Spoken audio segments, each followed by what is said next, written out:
and happiness. Doch wie leben wir wirklich? But how do we actually live? What conditions surround us?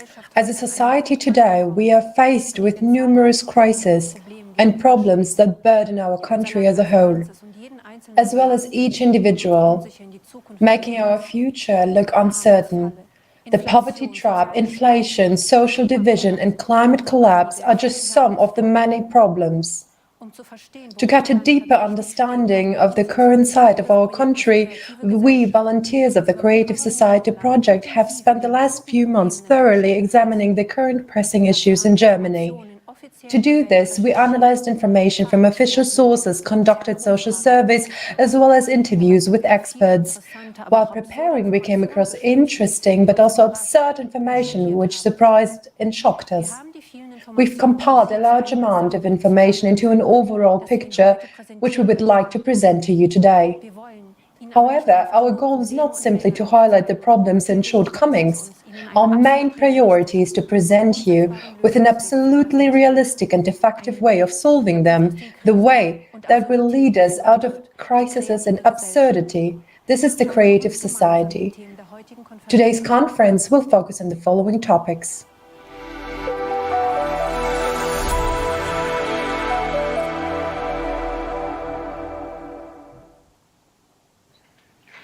Liebe Zuschauer, dear viewers, life in our society is filled with crises and fears. That's why we address you as people, uniting in pursuit of a secure future. The reason for this is the accurate situation of our society plagued by various crises and fears. In order to understand what people are currently most concerned about, we've conducted surveys. Let's listen to what people say about it.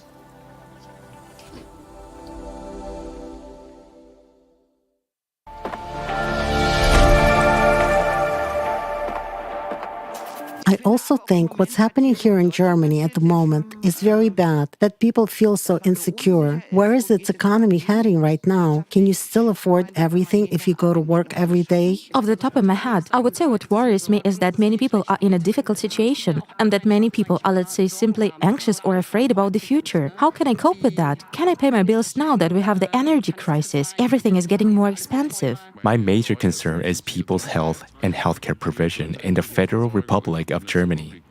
That will be the main issue. Care for the elderly, etc., also needs to be improved. We need more family doctors, more pediatricians in every area, and they should be distributed properly. I don't know, for example, how many pediatricians are available around here, but there are not enough of them. Similarly, there is a shortage of other specialists like ophthalmologists and ENT specialists. You can only see them when the situation is really severe. Speaking from my profession, the healthcare system is definitely a concern for me. I find it difficult, especially in recent years due to COVID, to see the limitations of the healthcare system. And despite this, nothing visible is being done for nurses, doctors, and all other therapeutic professions. And you can also see now we have shortages of medication. The supply is totally breaking down. The emergency rooms and outpatient care just can't handle it anymore, and people feel completely abandoned. Personally, what worries me, I would say, is the climate problem that we currently have globally. I'm afraid for my children, my grandchildren. I want them to be able to grow up peacefully and without worries, and not for my 5-year-old daughter to say to me, "Grandma, can houses where we live be also bombed?" I think that's terrible. Time and again, for centuries, there have been talks of peace, but it does not happen in reality. People don't really do anything for that, not even in Germany. Things have happened that didn't actually prevent many people from getting sick and dying. Instead, we should be focusing on improving the healthcare and education systems in Germany and ensuring that people live healthy lives, eat well, work well, and start doing so from an early age. If you don't come from at least a middle class or upper middle class family, you're already off to a very difficult start. And I think it's going to be all the more difficult in the coming years because we, Young people will have to bear more and more tax burden as the population gets older. It is always difficult to find an apartment in a new city when you have to move for that purpose, especially in big cities like Munich or Berlin. The real estate prices are, of course, much higher, and as a student, of course, you can't afford that. Actually, it's utilities and apartment hunting. Yes, we're looking for an apartment now. It's just very difficult because it has become much more expensive. In terms of our profession, we are forced to choose something that brings us money rather than choosing something that really speaks to our heart. Well, I think it would be great if you could say, all right, this way you could really contribute and make a difference, because then people start to act themselves. Yes, we are people. And what about the things that bring us joy, the things that nature gives us? What about those qualities that people really carry inside them? How is that developed? What is the money invested in? They talk about peace, but only a very few people really care about peace. And the gap between the poor and the rich in Germany is getting bigger and bigger. So that every person starts taking responsibility in their own environment. And instead of this, to return to the love that we carry within us and come together, to really say, okay, and make every effort to reach a common understanding and to commit to it, and in general, to show more love as human beings.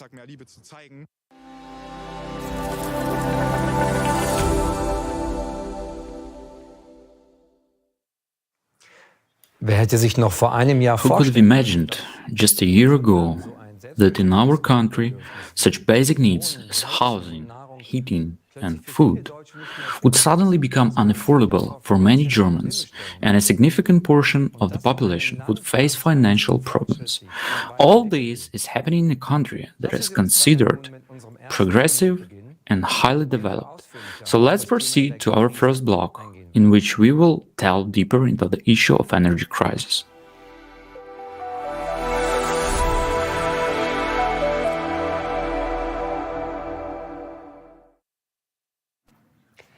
Die heutige Energiekrise, While the energy crisis our country is facing today is a central issue, most people are unaware of the extent to which our choices today predetermine our future.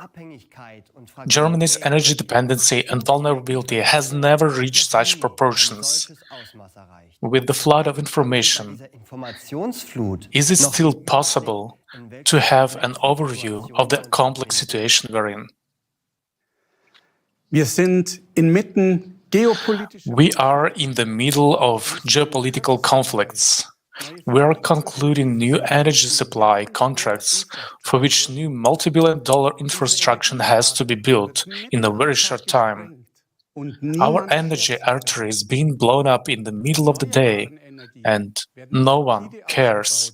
Renewable energies are being rapidly expanded, while our last nuclear power plants will soon be shut down.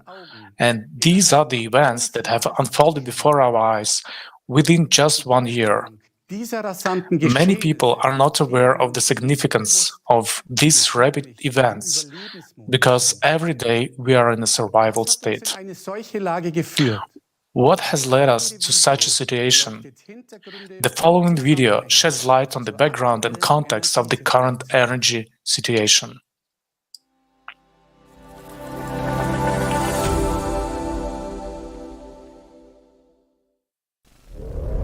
We live in times of uncertainty and chaos. Energy prices are skyrocketing, significantly affecting both the people's lives and businesses. Everything we have been building for centuries is now crumbling before our eyes. Recently, we have experienced unprecedented price growth. Inflation continues to rise, and businesses go bankrupt. This unstable situation puts many people in dire financial straits, and the quality of life is rapidly declining. Many businesses are forced to close because they can no longer afford the ever-increasing costs. It was impossible to imagine that we could be threatened with a blackout, but we have been on the verge of it several times. And now, a blackout can happen at any moment. There is a real danger of overloading the power grid and disrupting the power, water, and gas supplies. In the event of a power outage, communications networks will also suffer. Telephone, mobile communications, and the internet could go completely out of order. We are just one step away from returning to the Stone Age. Because without electricity, all our technology and infrastructure will become useless, and we will no longer be able to live a normal, familiar life. What solutions are offered to us?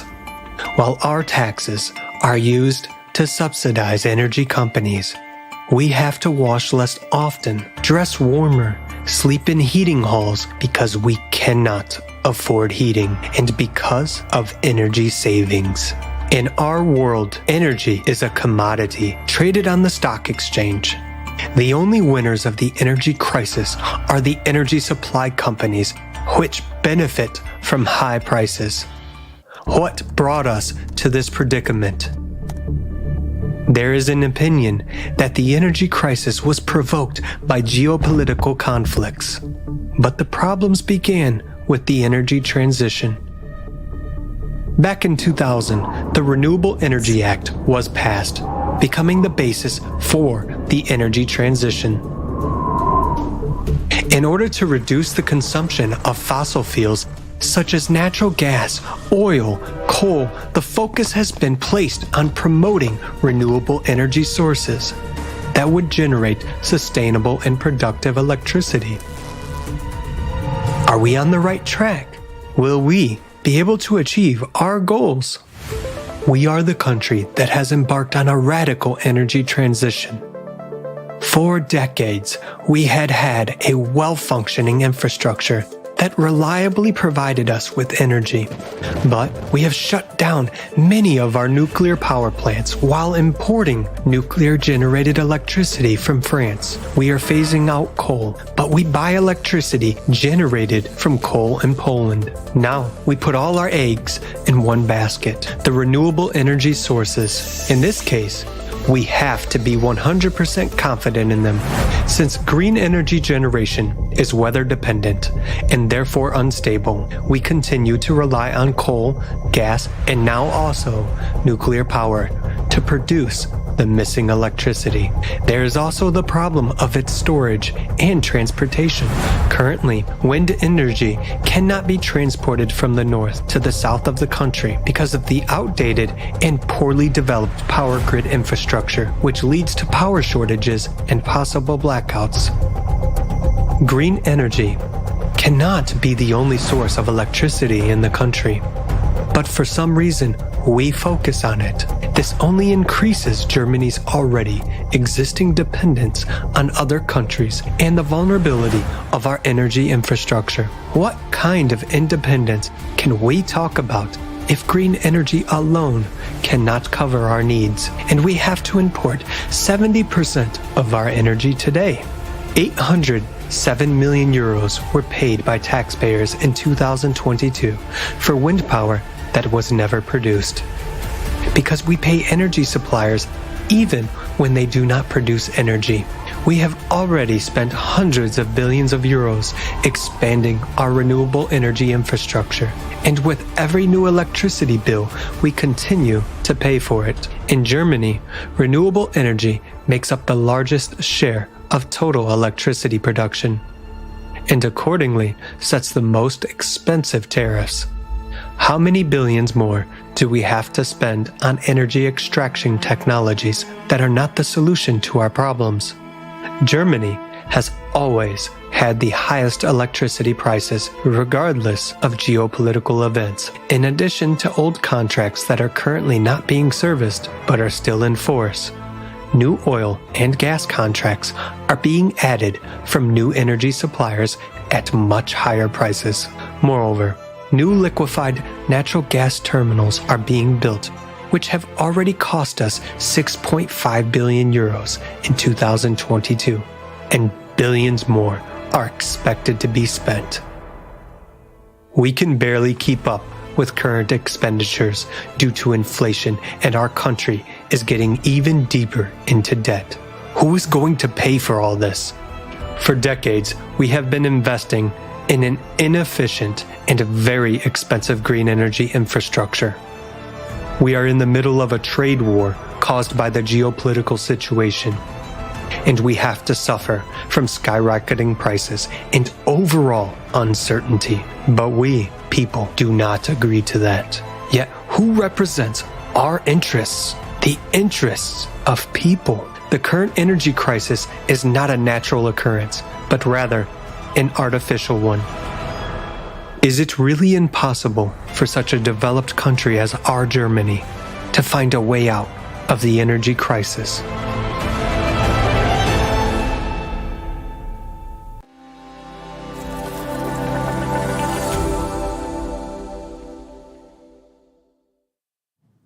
Die Energiekrise ist The energy crisis has reached every household.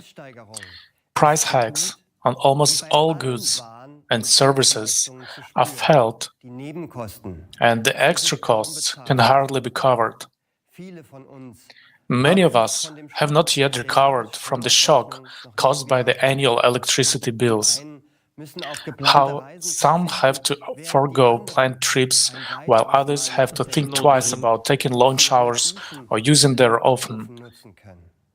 Benzin, Petrol and driving have become a luxury. viele Bäckereien. Many bakeries where people used to shop every day have closed.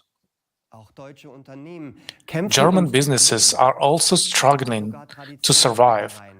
Even traditional bakeries with 200-year histories that survived the two world wars and now gone forever. all das, was jahrzehntelang And that has been hard-earned for decades in disappearing before our eyes. das Made in Germany The Made in Germany mark will soon become history because our industry will soon no longer be competitive and companies are already moving their production abroad. das bedeutet unseren This means the collapse of our economy and thus prosperity loss. Wir haben versucht, uns We have tried to get an overview of the true causes of the energy crisis, doch es ist für uns but it is extremely difficult for us, citizens, obwohl die Energie even though energy is our livelihood and we are ultimately the financial sponsors. wir Bürger werden mit We, citizens, are pacified with relief packages, which are like a drop in the ocean. verarmt und muss sich The immer population is becoming impoverished and has to cut back and economize more and more, Konzerne while energy companies are making billions in profits from the energy crisis. Why is this happening? System so ausgerichtet Because our system is geared in such a way that all the money flows to the top, Daten gibt. and there are enough candidates fighting to get a better place under the sun. Die Energiekrise ist sowohl The energy crisis is both international and a national problem.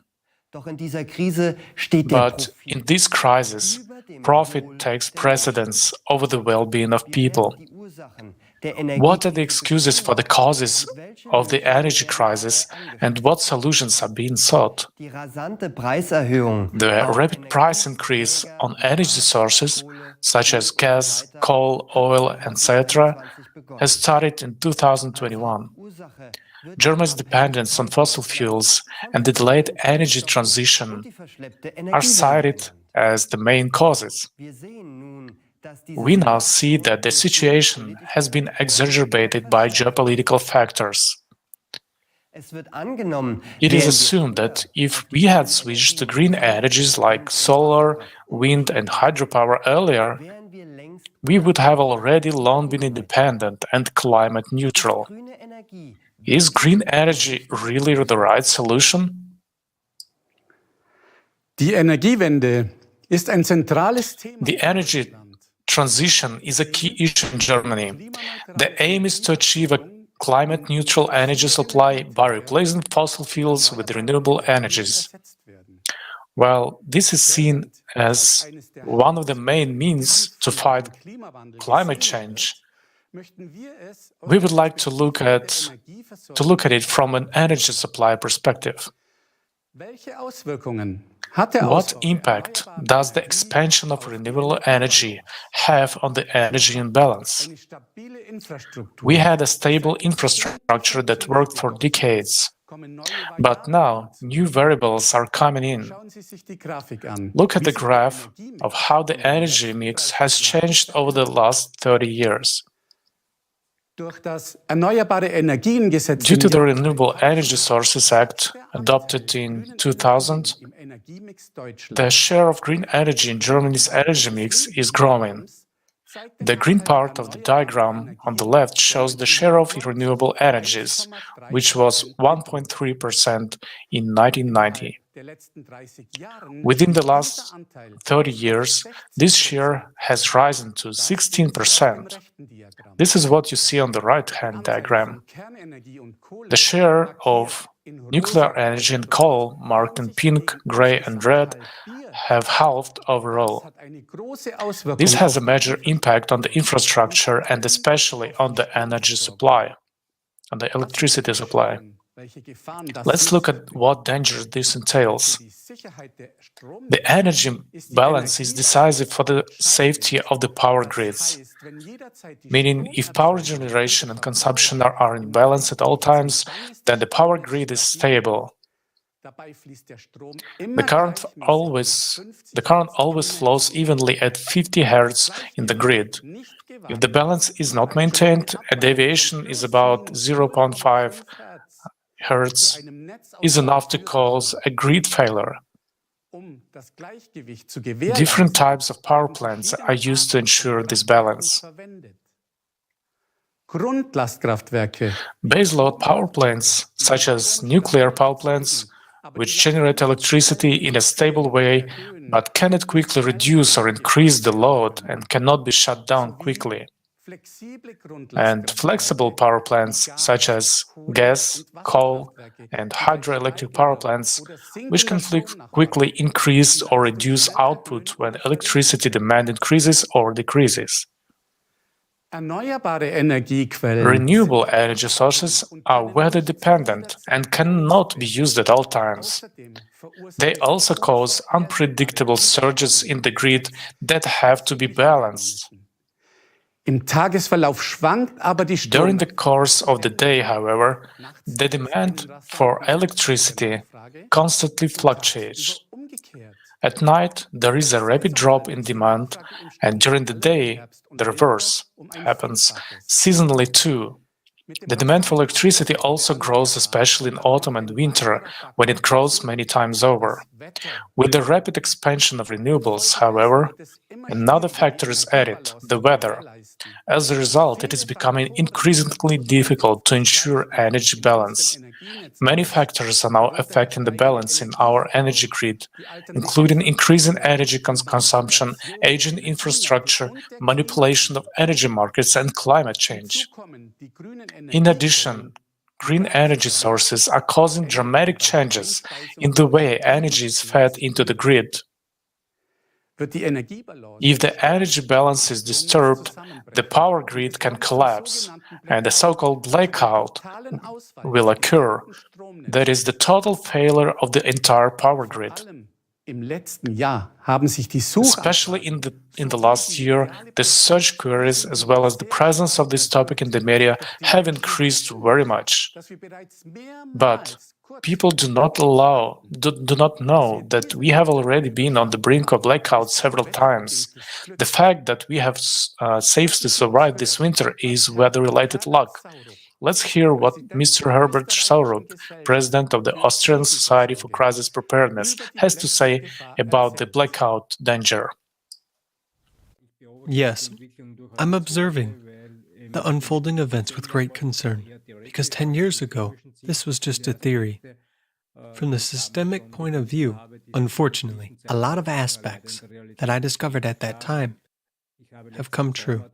Last summer, I wrote a comprehensive analysis with concern for the coming winter, the development of a catastrophic winter. 2022 to 23 scenario was also possible. Fortunately, this didn't happen, also because we were lucky that the weather conditions are still mild compared to the previous winters. If the winter was harsh, with lower temperatures, we would have been in big trouble. And a blackout is just a trending word. I mean by it, a super-regional power outage which affects several states or bigger regions of the country and lasts for a long period of time. This is a trigger event, but we're talking about the infrastructure and interruptions in the supply. A critical factor is the interruptions in the supply, but not the power outage itself. I try to separate these two. I'm saying that there will be no help from the outside because it has affected everyone, and there are no extra resources. So, this is an incident that we haven't faced before. According to the report prepared by the Office of Technology Assessment at the Bundestag, Germany, for the year 2011, catastrophic events can develop in a matter of a week, and we are not ready for them. In Germany alone, 12,000 overrides were needed to prevent a blackout last year. In 2021, this number was 8,000.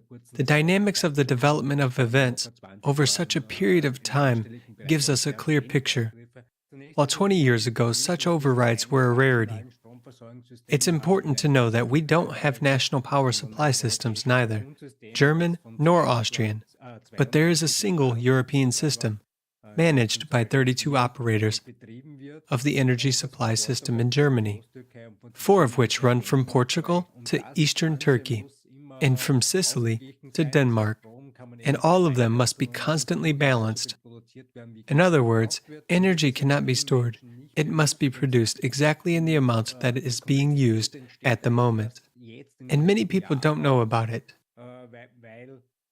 It's become complicated only in recent years, since more and more parts of this process have come into play. On the one hand, more plants are being built due to the energy transition, more photovoltaic installations and wind farms. On the other hand, all this must be somehow made regulated and controlled with the help of digital technology. An important factor is the existing reserve of previous large power plants. These are generators that produce electric energy. And the problem is that we want to shut them down on a large scale, or we have already done it. And this happens in Germany, where they almost phased out the use of nuclear, coal, and pretty much gas power. Amid all these events, there is a lack of stability, which means that if there is a power outage due to a series of unfortunate events, there is a great possibility that it would be impossible to stabilize the situation in this region. And this will be a large-scale power outage. The problem is that this safety technology was developed for the system that will soon cease to exist or will be used less and less due to the energy transition. There are many professional energy officials, particularly highly educated technicians, who talk about it openly, but no one listens to them and no one takes their concerns seriously. We as a society also must be prepared for such events because, unfortunately, we cannot trust the people that make decisions, but do not possess this foresight at the political level, as many things are pretty much driven by ideology, and with little understanding of technical issues, because infrastructure is a project that lasts for decades, and it is not possible to change plans within a few months. And we saw that last year. On the one hand, nuclear power phase-out was delayed again, and on the other hand, coal-fired power plants that should have been dismantled were brought back. Meanwhile, there are more and more officials who are doing nothing and saying, "We'll wait and see what's going to happen," which can be dangerous. My main critical concerns regard the fact which I failed to understand over the past 10 years: who coordinates everything in Europe? Distribution system operators are still working perfectly and are well coordinated, and yet they are saying that since they don't know where and what is turned off, or where and what is generated, they are unable to adapt to such changes as rapidly as various decisions being made lately in political circles. And this is the problem of Germany, first of all. We always make the second step before making the first one, meaning we turn something off before we find a replacement for it. And later, some averaged indicators in research supposedly prove that it works. Yes, everything works on paper, especially with averaged indicators. Yes, France has enough nuclear power, Poland has enough coal. There is enough in the system. But there should be enough, not only in the system, there should be enough at the regional level. Because if there is no current reserve in the northern part of Germany, or in the European region of Denmark, there would be instability. which could lead to big catastrophes. Wie wir sehen, As we can see, Germany's power supply is tied to the synchronous continental European power grid, meaning that any instability or a blackout in Germany can trigger a chain reaction throughout the European Union. While we are talking about sustainability and independence, there is an increasing risk that our security will be challenged. Can you imagine these implications? Nothing gonna work anymore. Absolutely nothing.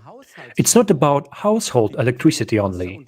Safe water and food supplies, public transport, mobile networks, sewage systems, and so on, all will come to a standstill since they all need electricity.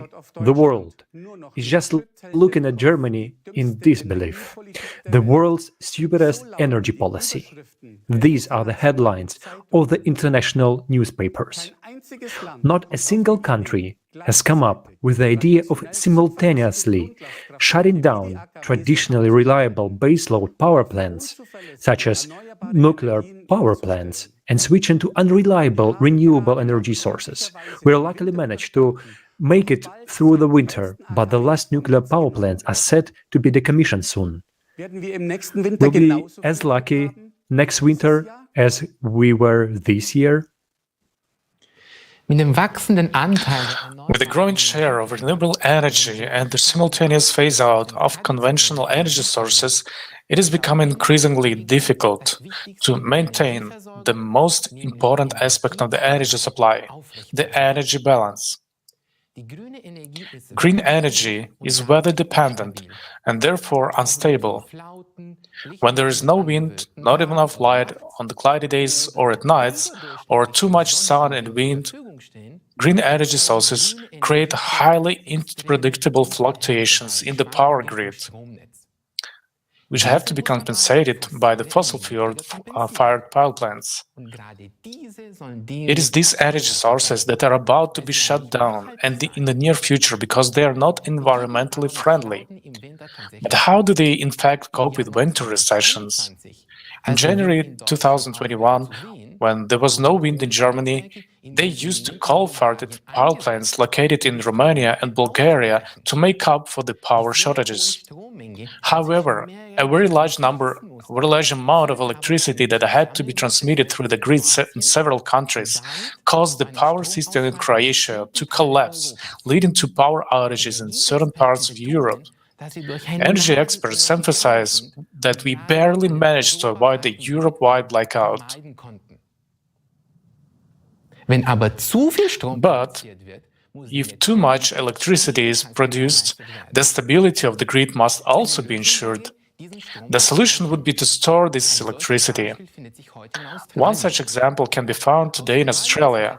Australia paid $200 million to build and install a 100-megawatt battery storage system. The energy of such a battery is enough to power 30,000 homes for 1 hour in the event of a power outage. So $200 million for 1 hour of electricity, and then what? What happens if there is no export or excess electricity from Germany? Then, for instance, the production of electricity by wind turbines is limited by the power operator, the grid operator, due to grid overload. Yes, you heard me right. Even in an energy crisis, the capacity of wind turbines is intentionally limited, even when there is sufficient wind. As consumers, we are urged to conserve energy, yet we are paying for electricity that is not even produced. Last year, only 800 million euros were spent on this. Isn't that absurd? By 2030, at least 80% of total electricity consumption will have been covered by renewable energy sources, which are to become the main source of energy in the power supply. According to the Düsseldorf Institute of Competition Economics, the chaotic energy transition to alternative energy sources will cost us, citizens, more than more than 500 billion euros by 2025. And there are estimates that the total cost could amount to 1 trillion euros by the end of 2030. That's about 10,000 euros per German citizen. Let's take a look at the infrastructure and see how far this money has actually taken us after 20 years of energy transition. Electricity generated from wind power, which is planned to be increased threefold in the north of the country, cannot currently be transported to the south, as there are simply no power lines for this. Municipalities are already suing against the expansion of these power lines. Even with optimistic projections, the expansion will not be achievable in the next 7 years. In Bavaria, where green energy is produced in large photovoltaic plants, it cannot be fed in the grid due to the old and completely overloaded network. Another aspect of the energy transition is the subsidization of electric cars and their charging stations. The same applies to massive expansion of heat pumps, because according to new legislation, from 2025 onwards, neither oil nor gas heating systems may be installed. The Federal Network Agency even warns that if we continue to charge electric cars at the charging stations and expand the use of the heat pumps, there will be massive problems with the power grid infrastructure, and this may lead to power outages. Wasn't the last 20 years enough time to understand that green energy is not our path to independence? The extreme energy insecurity and increased risk of blackouts due to the expansion of renewables is far from the whole story. Renewables are driving us into economic ruin for a promise that is not being fulfilled. Germany pays the second largest electricity prices in the world, while even our neighbors pay less than half of what we do. Prices are driven up artificially by trade wars, which lead to a scarcity of energy sources and speculation in the electricity market, where one can buy cheaply and sell at higher prices at the right moment. Another price driver is the so-called merit order principle. This states that every day, regardless of the energy source, the producing power plants are ranked in order from the cheapest to the most expensive. The last power plant in this sequence, that is the most expensive one in electricity production, which is connected to cover the electricity demand at the moment, determines the selling price for all other producing power plants according to this principle, even if they actually produce significantly cheaper electricity. An example from 2022.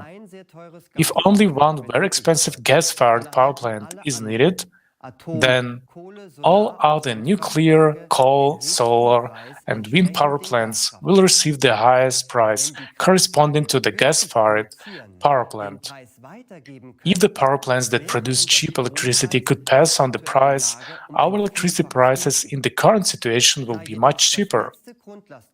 However, since the last base load power plant is usually a gas-fired power plant, and gas prices are currently high and will continue to be high, consumers end up paying high costs that arise from expensive fossil fuel, that is, gas. The winners in this case are exactly the green electricity producers who produce electricity much cheaper. This is an artificially created price driver. In Germany, pure green electricity from renewables is advertised, but even if you don't have a green electricity tariff, you pay for the expansion of renewables, whether you like it or not. Until July 1st, 2022, all customers finance the EEG levy with every electricity bill. This is a surcharge to promote energy production from renewable energy sources under the Renewable Energy Sources Act, EEG. Let's take a look at the breakdown of the electricity prices. In 2021, taxes accounted for more than half of the electricity price.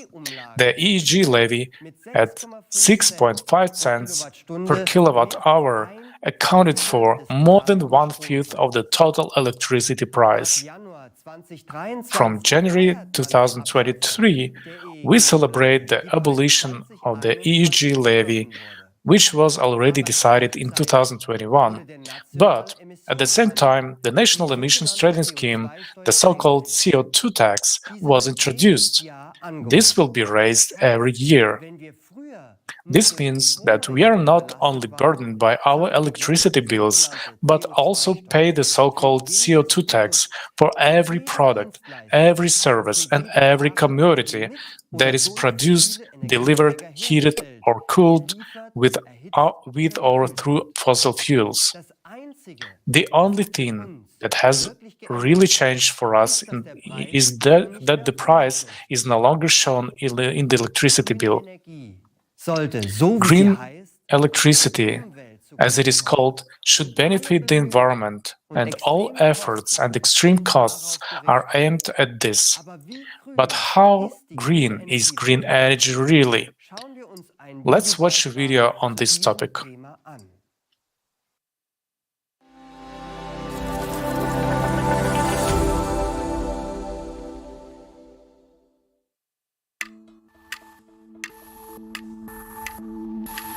Today, renewable sources make up about 28% of total energy. But in order to produce them, we still use non-renewable natural resources. All this continues to contribute to the depletion and pollution of the planet. Solar panels, for example, contain such heavy metals as lead, cadmium, and mercury. During operation, they leach into the ground and evaporate into the atmosphere. Waste from solar panels is 300 times more toxic than nuclear waste and requires special disposal. But since it costs more than production, they decided not to bother with it and send the used panels to landfills in poor countries. So far, not a single country in the world has regulations for their disposal. According to scientific studies, by 2030, there will be up to 8 million tons of green waste in the world. And by 2050, this volume will increase to 78 million tons. Let's imagine how these numbers would increase if we completely switch to these sources. Is this calculated in the reports? And is this topic explored that deeply at the conferences? As you can see, this only makes the environmental situation worse. And this is just the tip of an iceberg that we have to look into deeper. So, what's wrong with wind farms? Let's start with our wallets, out of which you and I will have to pay for these ambitious solutions. Building a wind farm requires an enormous investment of money and resources. The service life of a wind farm can be as long as 30 years or more, but many wind turbines are decommissioned at the end of 20 years subsidy period, regardless of their functionality, due to lack of economic benefit. And during this time, it manages to recoup only 78% of the money spent on its construction and installation. We are not even talking about maintenance, which implies building special purpose vessels, expensive utility high-rises, and constant replacement of blades. One wind park requires more than 500 tons of lubricants, which is comparable to 9 tank cars of railway trains, which, by the way, are also produced from non-renewable resources of the planet. Just think about it. The size of the turbine blades can be as big as the length of a soccer field. And do you know what they are made of? That's right, of that very plastic that we continue to struggle with so unsuccessfully around the world. Due to their gigantic size and hazardous chemical composition, they can't be recycled. So the classic solution is that the blades are taken to landfills or exported to other countries for a fictitious recycling.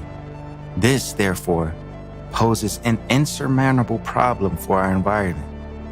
The need to produce lightweight and strong rotor blades leads to another critical problem: the use of balsa wood. Currently, according to the German Federal Environmental Agency, More than 90% of the balsa wood harvested worldwide is used in wind turbines. The rest is split between yacht construction and model building. To meet the demand, loggers and traders loot the Amazon rainforest for balsa wood reserves. They have spared neither indigenous territories nor those of nature reserves, and this has led to serious social conflicts. The felling of balsa trees is detrimental to nature.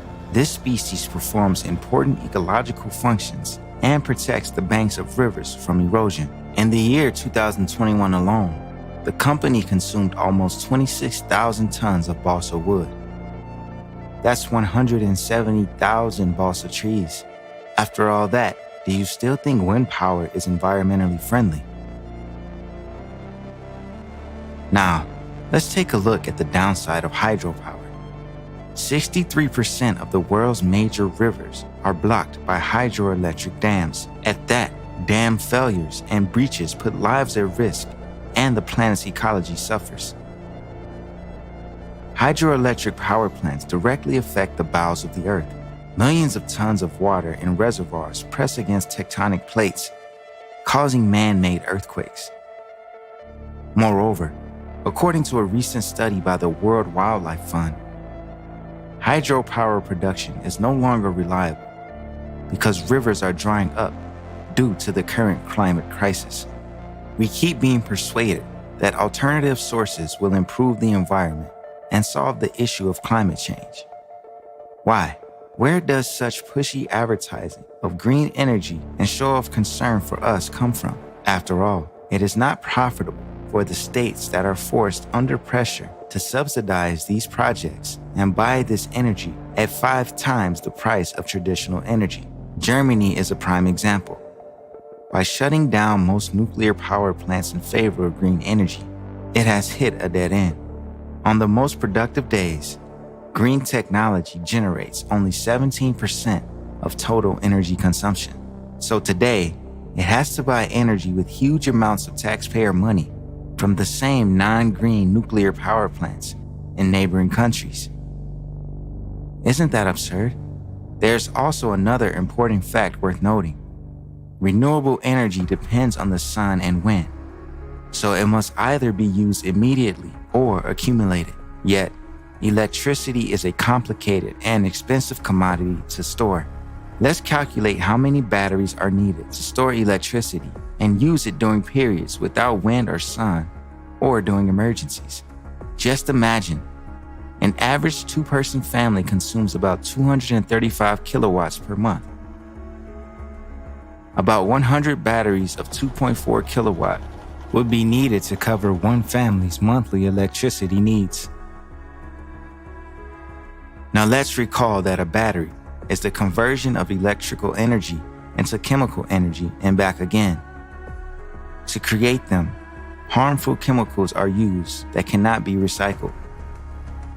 And in order to produce cobalt, child labor in underground mines in the Congo is used. All this is done to allow us to breathe supposedly clean air. Now to summarize, with such aggressive promotion of alternative energy sources, are we taking into account their low efficiency factor and impact on ecology? Considering all the above, we should answer the following questions together. Should we actively develop alternative energy if it has so many disadvantages? Is it beneficial for us as humanity today?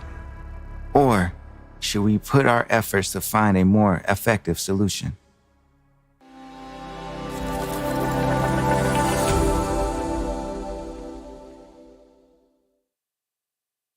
Statt effektive Lösungen zu Instead finden, of finding effective solutions, we have been financing the energy transition for 20 years to reduce CO2 emissions and make ourselves more independent. But reality tells a different story. Germany's dependence on both other countries and fossil fuels is growing. Let's take a look at how absurd and precarious the current situation is. The label green energy is just marketing and has nothing to do with sustainability and environmental protection. This is true greenwashing. They want to reduce CO2 emissions, but they are shutting down nuclear power plants first, even though they have been classified as green and sustainable by the EU Commission. Instead, we are buying nuclear power from France and the Czech Republic.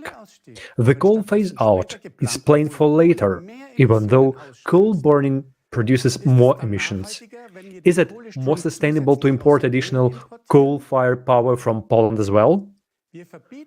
We prohibit the extraction of liquefied natural gas through fracking in our country, as it is very harmful to the environment, but we have no qualms about buying it from the USA.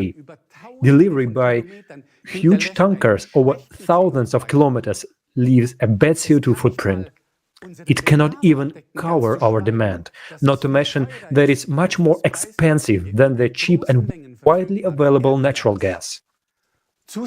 In addition, we bear the cost for the new infrastructure, namely the LNG terminals and pipeline construction, estimated at 10 billion euros by 2038. The cost of the energy transition will amount to 500 billion euros by 2025. And what result do we have to show for it? The level of CO2 continues to rise, regardless of how many billions we continue to toss to the wind. How many years do we need to understand that renewables are not a solution?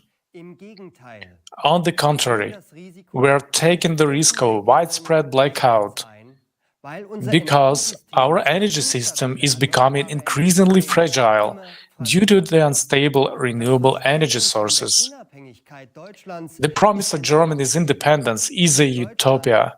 Germany is resource-poor and depends on imports. Green energy makes this dependence even greater because its fluctuations must be offset by fossil fuels. In addition, it burdens us with enormous costs that are not amortized in any way.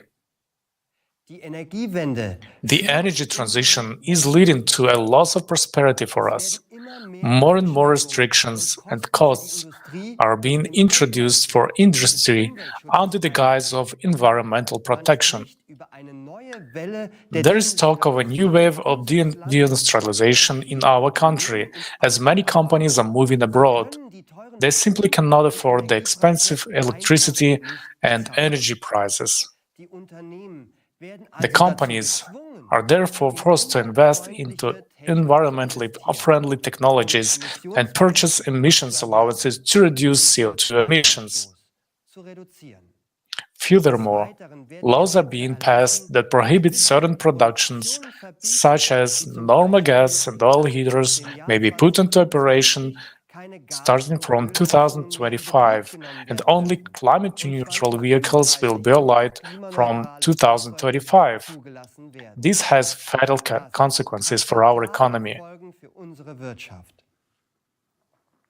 The energy crisis is artificial and man-made. Trade wars, speculation, and the ideological view of energy supply serve one single purpose: profit. Why is green energy specifically promoted when it is so problematic for a stable energy supply, and instead of relieving the burden on the consumer and also on our environment, it is becoming more and more a burden? More efficient technologies, which have an efficiency far above one and would make us truly independent of fossil fuels, are not being discussed in the wider public. Are there really no other efficient and sustainable technologies? Let's watch the following video clip.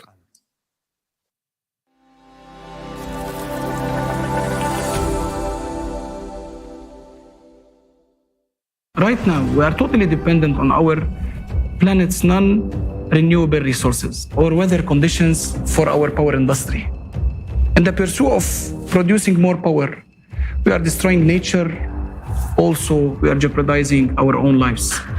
As this is the limit of our dreams and technological capabilities, we need a new technological leap, and we are able to do it now.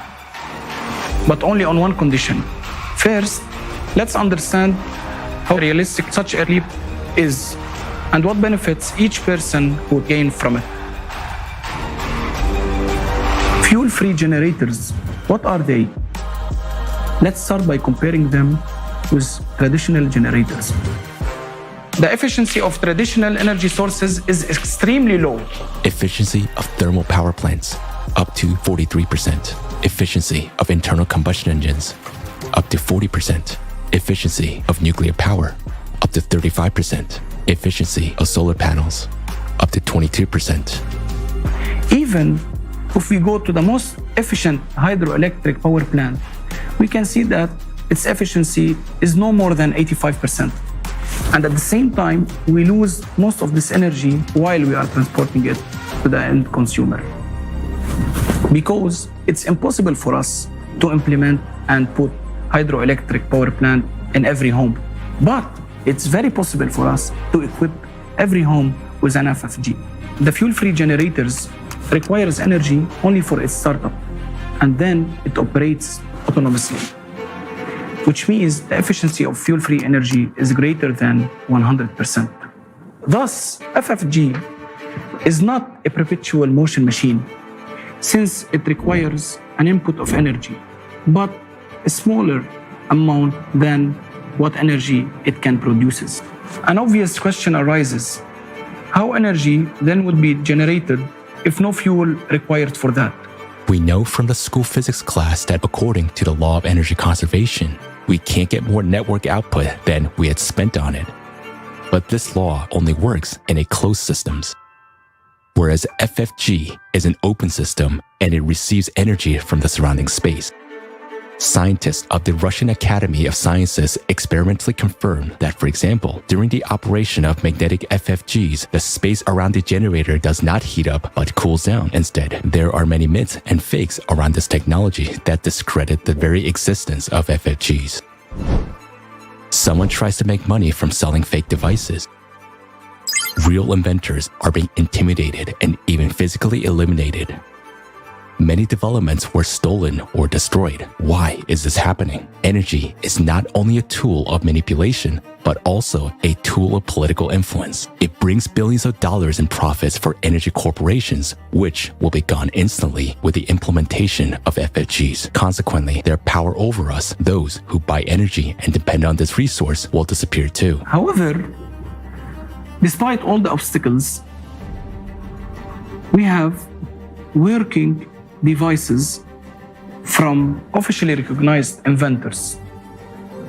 Let's take a look at some of these developments. Magnetic generator. Its original inventor is considered to be John Searle, who used custom-made magnets in his machines. Since 2019, based on a similar technology by the inventor, Dennis Danzig, a US company has been supplying power to its customers using plants with a capacity of up to 25 kilowatts. Since 2019, it's no longer science fiction. Only those who are far from science and do not monitor new technologies laugh on FFGs as a fiction. Therefore, those who make fun at FFGs themselves gave a fun on others. Let's continue. A whole range of fuel-free generators was developed in Ukraine. The principle of operations of these generators was based on a looped electromagnetic gun, a pulse power system. For example, one of the systems produced 25 kilowatt of free energy on a conventional generator with an input of 3 kilowatt. The efficiency is 833%. Gravity generators. In one type of such machines, the pneumohydraulic principle is used. The generator runs on the buoyant force of water according to Archimedes' law. The output of such units depend on their size. The most famous generator of this type is called kinetic power plant. It is also known as Roche generator. Such generators are produced by a German company which has branches in Mexico, Serbia, Switzerland, and Colombia. According to official expertise, the compressor of the generator of one of its units consumes 4.5 kilowatt, while a generator itself produces 11 kilowatt of electricity. That is, the efficiency is more than 200%. How much is that? Is a typical country home power consumption? 6 kilowatts per hour. Radio wave generators. Their inventor is Maxwell Chikumbutso from Zimbabwe. He is called the African Tesla. A very compact African technology made it possible not only to create a free energy generator, but also to upgrade a car so that it could move without fuel or recharging. As a result, even a helicopter was upgraded. Recently, the inventor presented a very small 500-watt power generator. Its output allows you to power a widescreen TV from free energy. And there are dozens of less-known inventions in different countries. In the USA, Malaysia, Georgia, India, Turkey, Japan, Uzbekistan, Mexico, New Zealand, and many other countries, there are research teams developing fuel-free generators. How is that, you may ask, and how it's possible to launch these technologies? How inventors are still alive and their generators are not yet been destroyed? That's because they get energy for free and sell it to consumers for money, while the generators themselves cost crazy money. The percentage of people currently receiving energy from these systems is negligible compared to all of humanity. Therefore, FFGs that are actually working now are in no way helping all people to become energy independent. So why isn't this amazing technology available for everyone in the world? Because we are living in a consumerist format of society.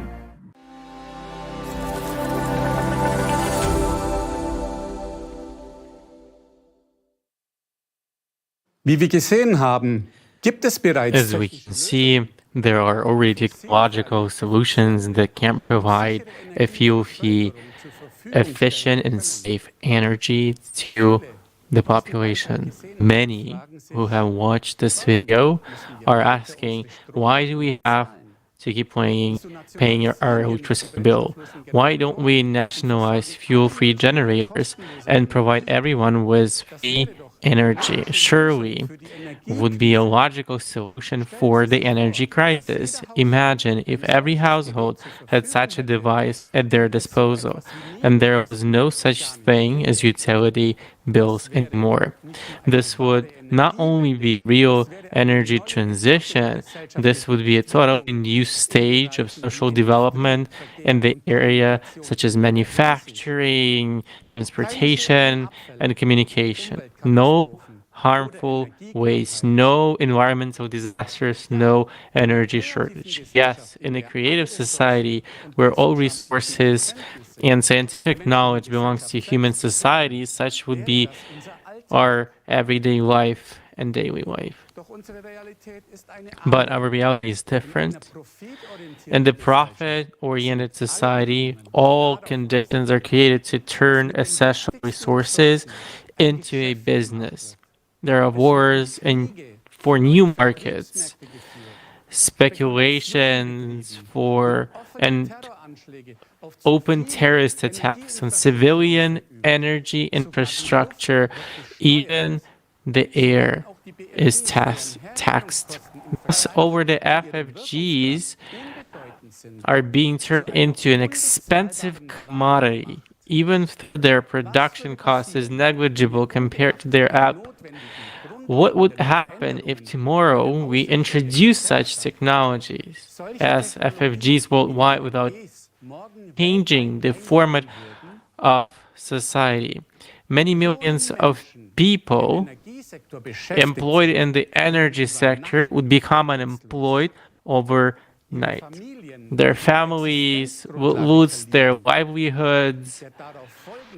The ensuing economic collapse this makes, as well as mass social unrest, would plunge the world into chaos in addition to already existing crises. Because in today's society, people are not protected. The energy, just like the human life, is just a commodity. What would be the best thing for all of us? Energy supply, just like water, is a human right and not a nice to have product, but a vital foundation of life. The introduction of FFGs requires social security for every individual and a new needs-based economic system, transparency and direct citizen participation in social decisions. This is enshrined in the 8 pillars of the creative society, and the introduction of these pillars at the legal level will actually guarantee the human rights to which we are entitled, such as freedom, security, and the dignity of life, or a dignified life. Vielen Dank, Günther. Thank you very much, Gunther. Later on, we'll tell our viewers in detail about the Creative Society format, and we'll also touch upon the topic of energy supply as well. So be sure to stay tuned. We would like to remind you that this conference is being simultaneously interpreted into 60 languages. The topics we address today are extremely important but also sensitive. Therefore, there is a possibility that our live broadcast may be blocked. So please continue to share this conference and stay tuned on other platforms. The links to our live broadcast can be found in the description below. In our next block, we're going to look at the social sector of our society and how it relates to the economic system. The social crisis is affecting more and more people in our country. We have compiled the information we gathered into a documentary. So let's take a look at the current state of affairs in Germany today.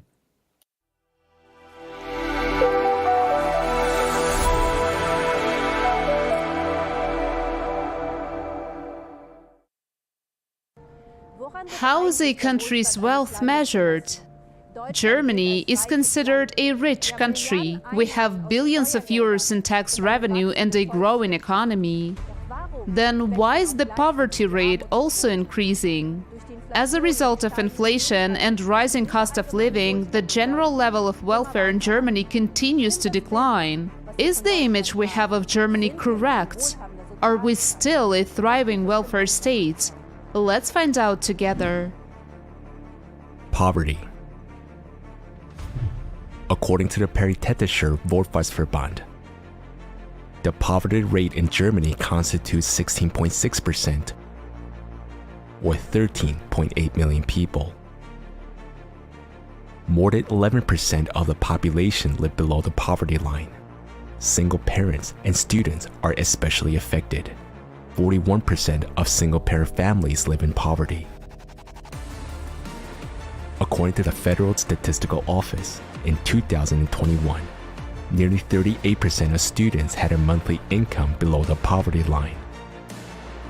The growing poverty in Germany is particularly visible in the barely manageable number of people turning to food banks.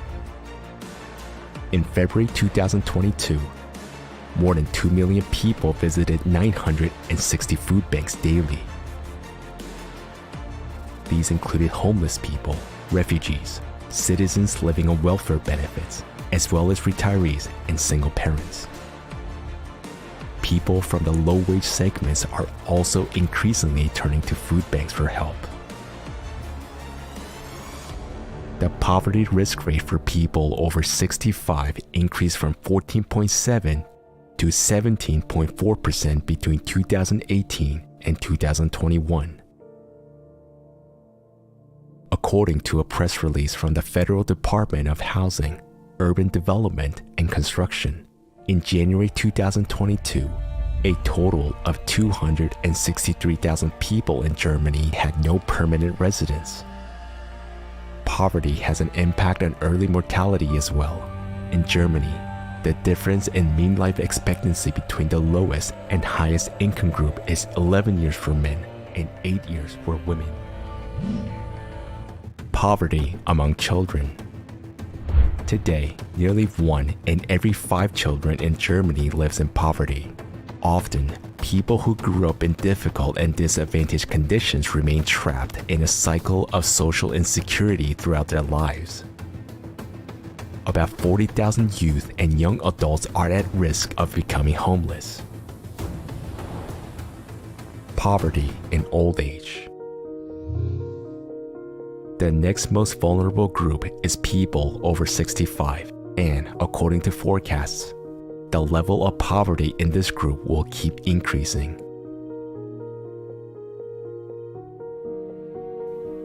A study showed that more than half of the current working 55 to 64-year-olds will have 700 euros less per month when they retire if they make contributions only to the government pension fund or employer's pension insurance.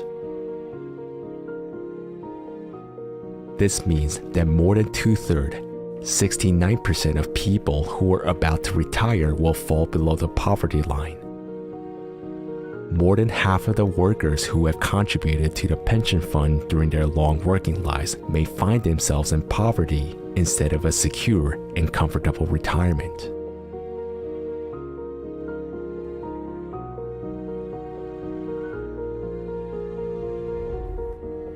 And although there are thousands of organizations in Germany that fight poverty, such as National Conference on Poverty, the German branch of the European Anti-Poverty Network, poverty rates continue to grow. Isn't the purpose of welfare benefits to prevent poverty? If we live in a welfare state, then people who are currently unemployed should also be able to participate in public life and have their basic needs covered by public aid, shouldn't they? Our fundamental law states that everyone deserves to live a decent life. But how decent is it when a person can barely pay his bills or when he has to go to food banks in order to feed himself? Unemployment. Over the past 3 years, the unemployment rate has shown a positive tendency. Does this mean that more and more people are finding jobs and thus can improve their standard of living? Does the statistics on unemployment tell us the real number of people who still need social benefits despite having a job? What do the statistics reflect? This is a question of accounting and interpreting the data. There are some people who are not listed in the unemployment statistics at all, although they receive social benefits. This includes everyone who has minimum employment or a job for €1, who are looking for work or pursuing a vocational training, as well as those who are having difficulty finding work or who are sick. According to official statistics, this already makes a discrepancy of almost 800,000 people. Also, statistics do not take into account people who are not registered as unemployed and are not looking for work. They are called hidden reserve or inactive population. These are almost 3.1 million people who are not actively looking for work at the moment, but would like to get a job. For instance, housewives. Then how true are the unemployment figures in fact? According to the German TV news service Review of the Day, politicians continue to change the wording of the unemployment criteria in such a way that officially unemployment figures are declining, although in fact they're rising.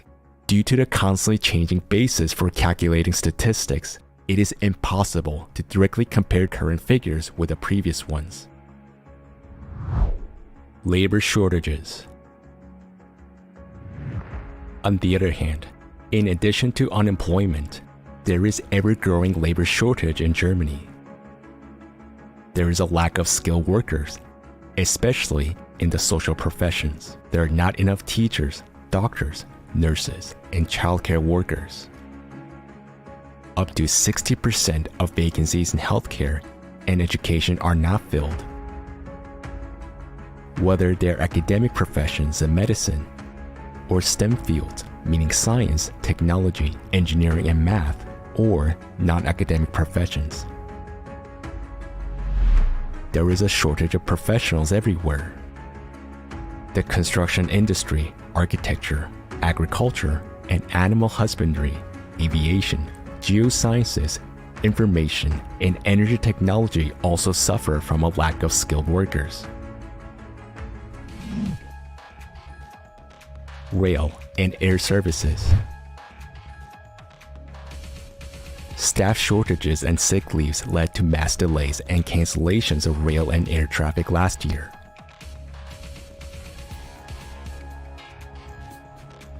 Because railroads lack switchmen, between January and October 2022 alone, there were delays amounting to 375,000 minutes. This situation worsened dramatically in the summer because there were no or too few personnel at the rail signal boxes. During the summer vacation period, paradoxically, Lufthansa and its subsidiary Eurowings cut their flight schedules due to a shortage of personnel, both inside the company at the airports and in ground services. Lufthansa canceled 900 flights within Germany and Europe in July at its hubs in Frankfurt and Munich. Other airlines were also forced to cancel their flights. Swiss announced that about 10,000 passengers were affected by flight cancellations in July and August 2022.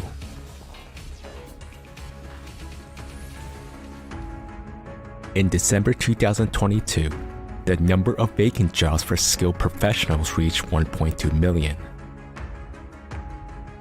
Compared to the same month of the previous year, the number of vacancies increased by 44,000.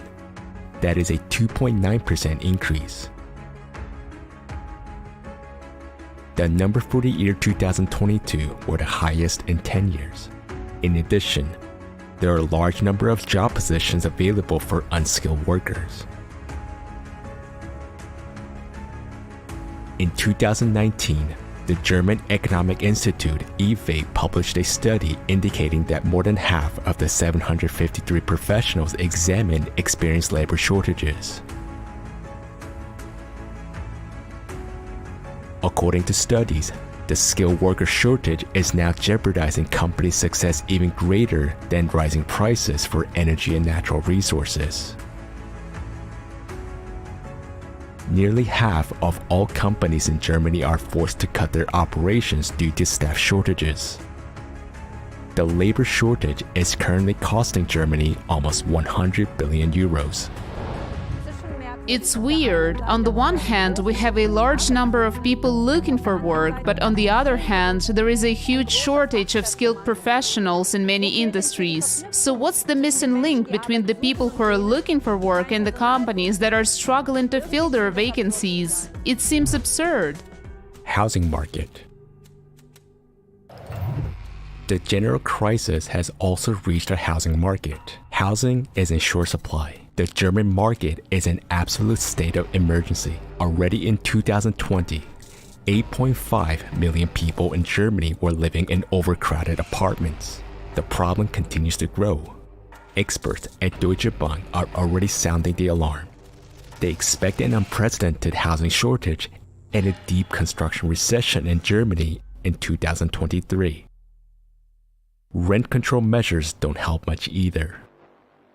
When housing is in short supply, people are forced to pay inflated prices per square meter because competition among tenants for every available apartment is so fierce that people have to take what they can get. The shortage of housing can be regulated by the government through allocating more social housing, but instead, the number of public housing units continues to be reduced. Between 2006 and 2019, the number of social housing units decreased from 2.1 to 1.1 million. About half of state-owned social housing became private property. In addition, fewer and fewer new buildings are being built. Supply shortages during the pandemic led to higher prices for building materials, ranging from wood to steel. And then came the shortage of construction workers, and finally, the cost of heating skyrocketed. Because of rising interest rates, fewer and fewer people could afford to buy a home. In Germany, every child is given a tax number at birth, but apparently no thought has been given to their enrollment in school. Because how else can one explain the fact that in many cities an old and partly dilapidated school building awaits the children on this day? Mold on the walls, restrooms in need of renovation, and broken heating systems. Many school buildings in Germany have not been renovated for decades.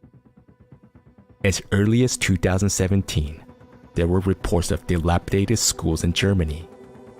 Now, 5 years later, reports of the catastrophic condition of Germany's school buildings have surfaced again. For decades, the renovation and construction of new schools have been neglected. And this has had fatal consequences. Almost everywhere, there is now lack of suitable rooms for modern full-day education. Childcare facilities. The situation is no better for the youngest children. Germany currently lacks around 384,000 daycare places. In a Tagesspiegel newspaper report, an expert warns that the system is on the verge of collapse. Childcare groups are short of staff to take care of the children, despite the fact that mothers are forced to rely on these places due to financial pressures. Education. The staff shortage is especially acute in schools. According to estimates by the German Teachers Association, there is a shortage of up to 40,000 teachers at schools in Germany at the start of the 2022-23 academic year. The provision of lessons has deteriorated in all federal states. A quarter of all beginning teachers suffer from burnout syndrome. Almost a third of teachers quit the classroom within 5 years of qualifying. The teacher shortage has been around for several years already, so it cannot be explained by the recent influx of immigrant children. Pupils are also increasingly suffering due to lack of teachers, since many schools cannot provide lessons according to the planned schedule. The German education system has become outdated both in its structure and in many of its methods. Increasingly high demands are placed on pupils, which tend to overwhelm them. Another decisive factor and a basic prerequisite for learning and participation in the classroom is the mental health of the students. Currently, up to 20% of children and adolescents in Germany show signs of mental health problems. Education paves the way to the future for the younger generation, and it shouldn't limit anybody in their capabilities. Today in many schools, both teachers and students suffer from psychological stress, teacher shortages, and lesson cancellations. What's the value of education in our current format of society? Isn't the education of our children the most important investment in our future? Medical and nursing care. What situation do we have in the healthcare sector? As they say in professional circles, there have been cutbacks at every corner and every end for years, and they're getting bigger every year. There is a shortage of not only junior and middle medical personnel, but doctors as well, and everything suggests that this shortage will increase even further in the coming years. According to Alan Lundeshausen, Vice President of the German Medical Association, it now takes 1.2 people to fill one full-time position. She says part-time work is one of the last guarantees for regular working hours without overtime work.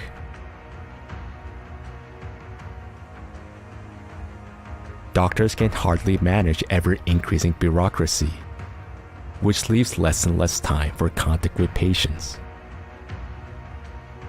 Running a private practice is hardly profitable anymore due to strict regulations imposed by the health insurance companies.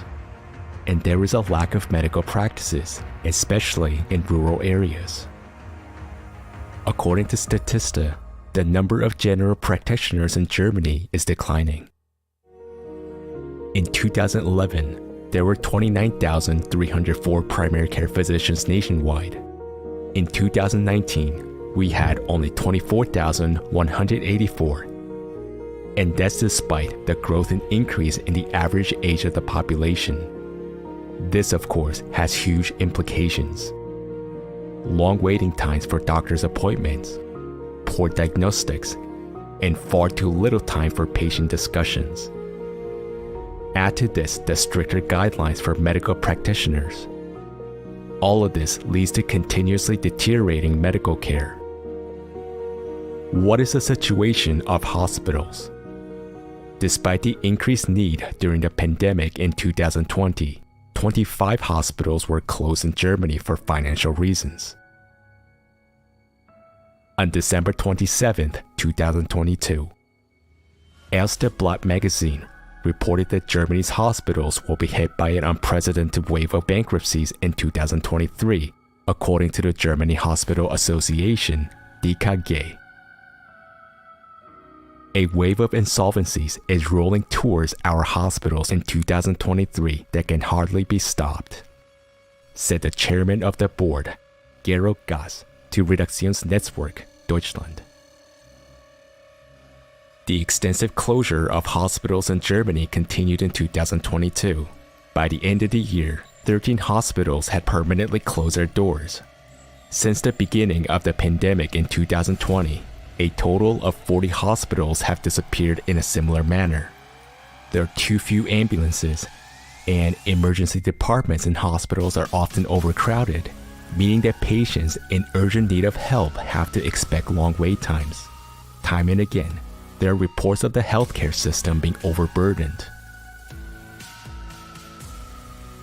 In addition to lack of qualified personnel, another problem is the increasingly acute shortage of medicines. There are only two major manufacturers left in Germany for the pharmaceutical active substances that are relevant to the supply. On the global market, pharmaceutical manufacturers and distributors find it more profitable to supply products to countries where prices are higher than in Germany. Quality deficiencies in manufacturing, production problems or failures, delays in raw material deliveries, or even outright discontinuation of products by manufacturers. These are the realities of today. 68% of the production sites of certain active ingredients for Europe are located in Asia, says a study by the VFA Pharmaceutical Association. Europe's high dependence on Asian active ingredient manufacturers is therefore problematic. In October 2022, Focus magazine published a list of medicines affected by supply shortages. This list includes about 300 drugs. So much for our current healthcare system. Healthcare should not be subject to profit maximization. Hospitals are being closed despite the growing number of patients. Doctors experience extreme work pressure due to difficult and stressful working conditions. Shouldn't human life and health come first? What about the mental health of the population? Mental health. A disturbing trend is also revealed in the rising number of depressions and other mental illnesses in Germany, which is actually higher here than in most other countries, with 5.2% in 2022. Germany is among the 16 most depressed countries in the world. More than 11% of women and 5% of men suffer from depression in our country. More people have died in Germany from suicides than from drugs and traffic accidents combined. The majority of these suicides were caused by depression, which was often inadequately treated due to lack of places to receive therapy. According to the Federal Association of Psychotherapists, the average waiting time to receive psychotherapy in Germany is 20 weeks. Violence. A great fear shared by many people, and especially parents, is the fear of violent crime. In August 2022, The Review of the Day TV news program reported that an average of 49 minors had been victims of sexual abuse in Germany last year per day. There has been a 53% increase in the distribution, acquisition, possession, and production of sexual abuse images over the past year. This is in addition to a 10% increase in physical abuse, as well as dramatic increase in the distribution of abuse images among minors. Last year, for example, 17,704 children under the age of 14 were victims of sexual violence. 2,281 of them were under the age of 6. Is this the world we want to live in? It's hard to comment on the inhumanity in which we live. It's painful to realize that adults can harm children instead of protecting them. Isn't it our duty as a society to put a stop to this? According to statistics, every third woman in Germany has been a victim of physical and/or sexual violence at least once in her life. About every fourth woman has been a victim of physical or sexual violence by her current or former partner at least once. Considering everything we have just seen, can we still call our country a welfare state? Do we feel safe in such a society, and where are we heading if there is degradation in all areas of our lives? We should look at the big picture and realize that it is we, the people, who support this form of society through our passiveness. If we want to live differently, then we should act. Now is the time to do this.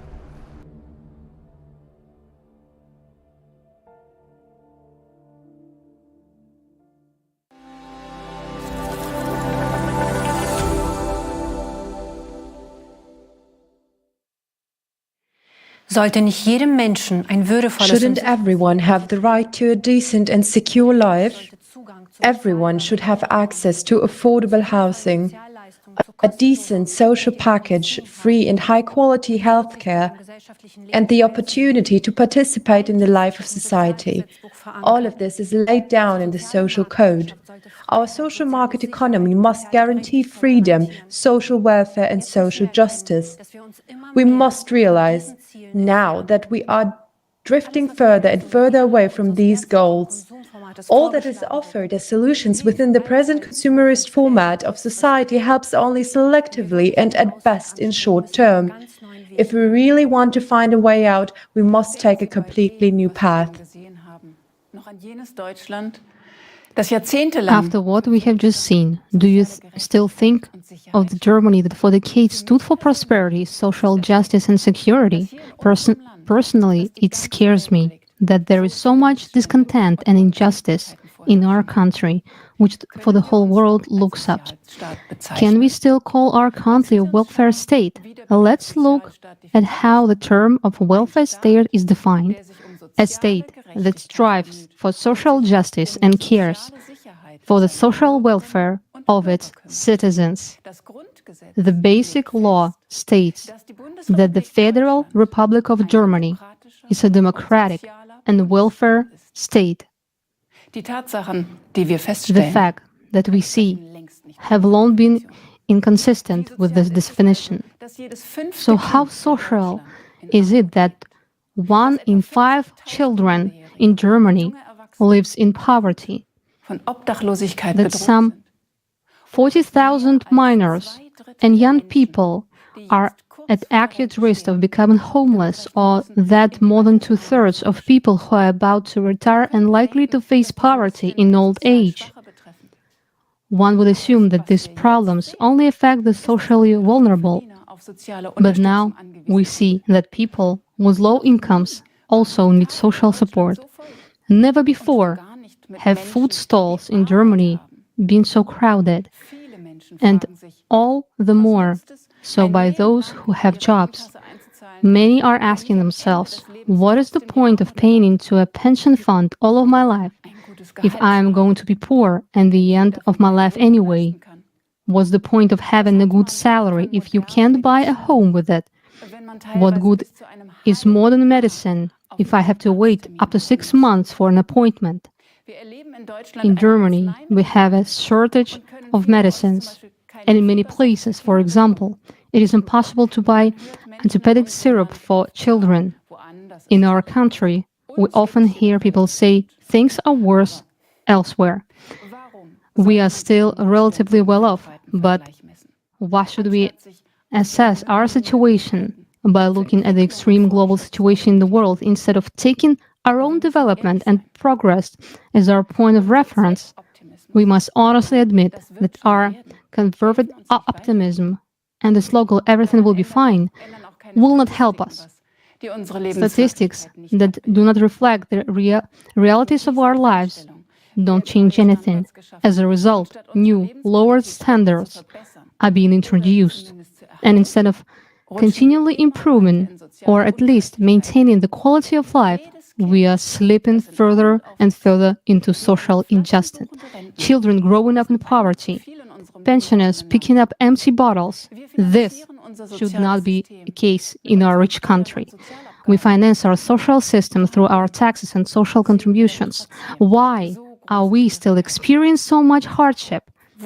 Where does our money go, and how is its distribution decided? Did you know that we Germans pay the highest taxes in the world after Belgium? That is why Germany is considered a country with a high tax rate. This is the result of a recent study by the Organization of Economic Cooperation and Development. The OECD compares the tax and levy obligations of its member countries every year, and according to the study, Germany ranks a dismal second in the world in terms of taxes and levies. Only in Belgium do people with average earnings have to pay even more taxes and levies in Germany. The entire federal budget is financed almost exclusively from our taxes. In 2022, tax revenues in Germany amounted to around 815 billion euros. And nevertheless, 3/4 of Germans are happy to pay taxes because the state can use these revenues to ensure good living conditions and security for its citizens. Why then do we not have money for kindergartens, high-quality school equipment, or medical staff? The tax laws in Germany are very complicated, and this is mainly due to the more than 40 different types of taxes that exist in Germany, not to mention the countless laws and directives about who has to pay taxes for what and how much. It is therefore obvious that not all people understand how taxation works. As many people know, everyone who works pays income tax. This means that our wages are taxed. When we make purchases with this money, we have to pay tax again, value-added tax. In fact, in addition to direct taxes, there are also indirect taxes, which we do not even notice in everyday life. The following chart shows a few examples. In total, we give away 60 to 70% of our income in the form of numerous taxes. We forget that money deductions are the equivalent of time and energy in our lives. Time during which we cannot be with our family or take care of our health.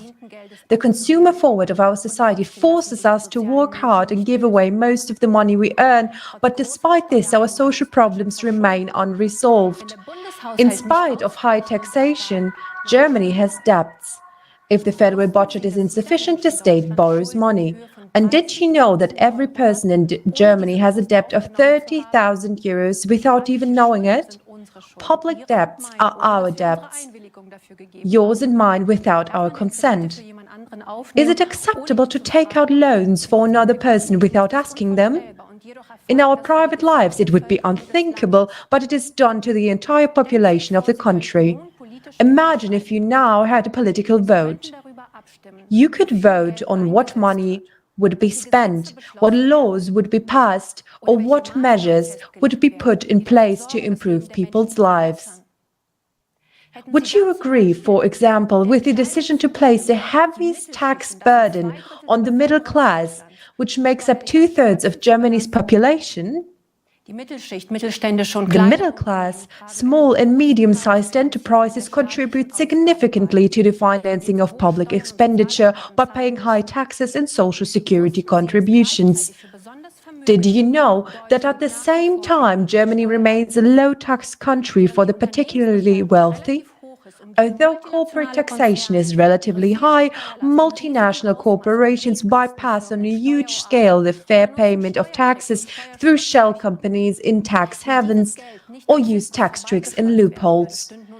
If this money didn't go past the Treasury, we would have a lot more tax revenue for the federal budget.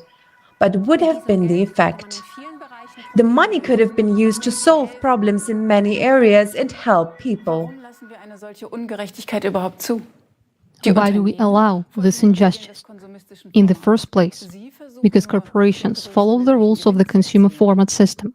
They are simply trying to make the most profit possible, while ordinary people have to bear the heaviest burden and pay for it with their lives, health, and hard work.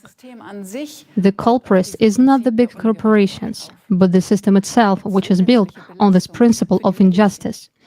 Inflation is an additional burden of the middle class.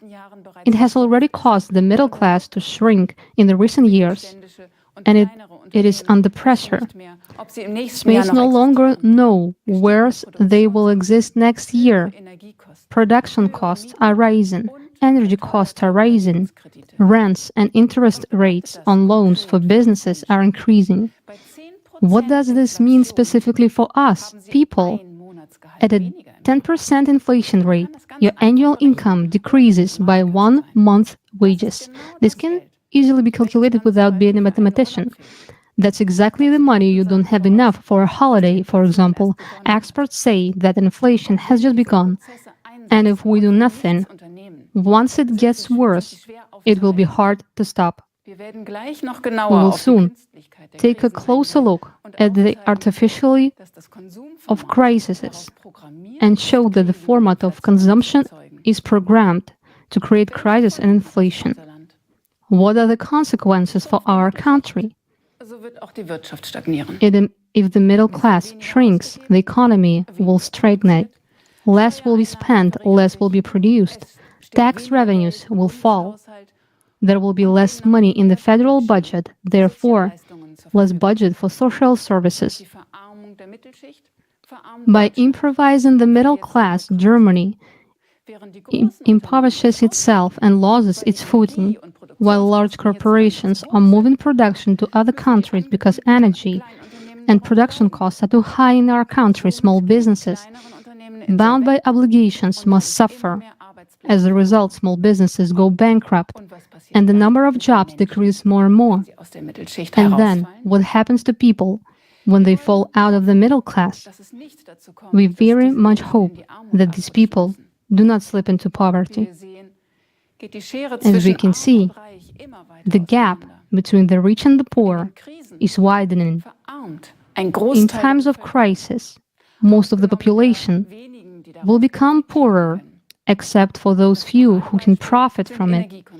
A prime example is the energy corporations that have made huge profits during the energy crisis.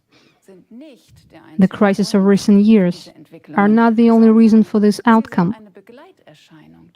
They are a condominant factor of the consumer format. They have only highlighted and, of course, further exacerbated the existing inequalities and vulnerabilities of people in this consumer format of society. What processes are really behind this? Why is inflation currently affecting people so much? What could be the solution to the problem? We interviewed Murat Yildiz, an insurance specialist, investment advisor, and property specialist, about this. Let's hear what he has to say about it.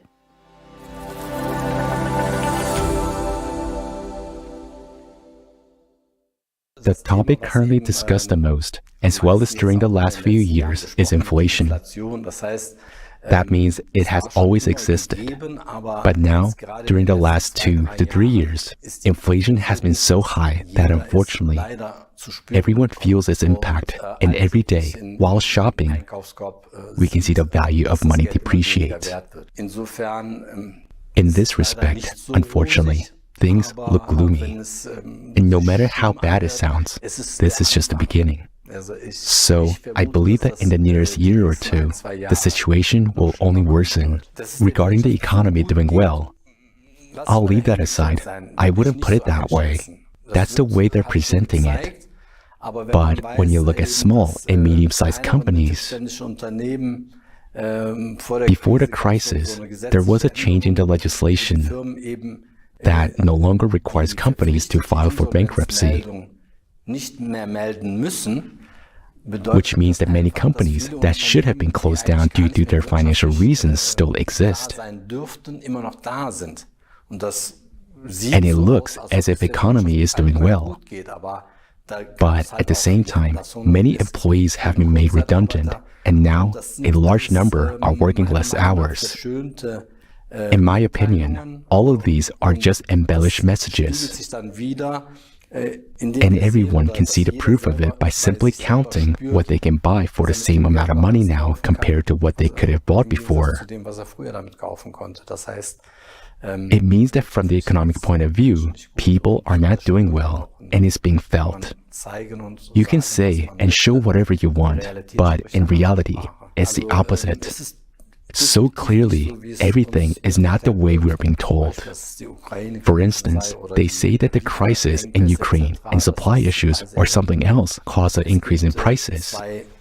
There are two main causes of inflation. The first one is the shortage of raw materials, and the second is the depreciation of money. And if we break down the first cause, meaning the shortage of raw materials, into component parts, we can identify two more types of inflation. The first is the inflation of demand. When some products are extremely necessary, but there is a small supply of them. In this case, the product automatically becomes more expensive, which is quite natural. The market reflects itself. And the second one is the inflation of the production costs. Meaning, if the manufacturing cost of a product has increased, for example, a farmer grows tomatoes, cucumbers, and so on. But now he has to pay twice as much for diesel fuel. Then the production costs automatically increase.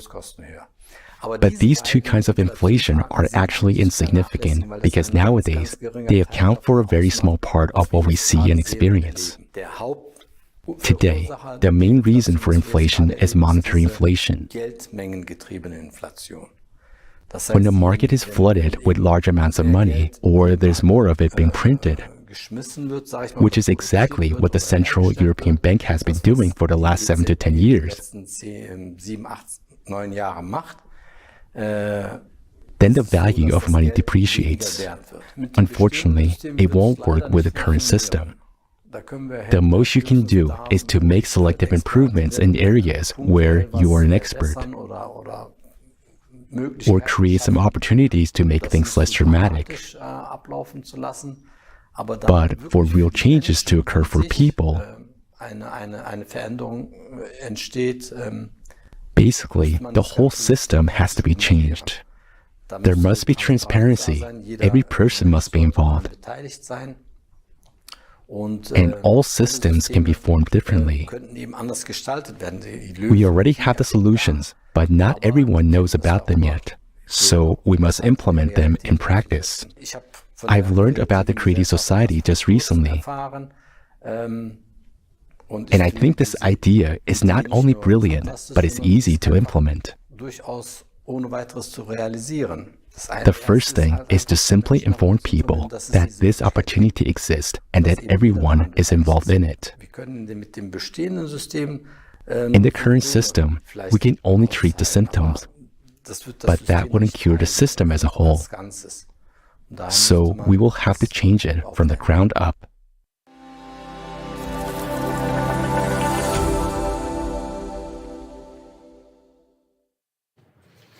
Warum ist unser jetziges konsumistisches Why is the current format of our consumer society not suitable for solving society problems? Because it is actually clear where the injustice lies.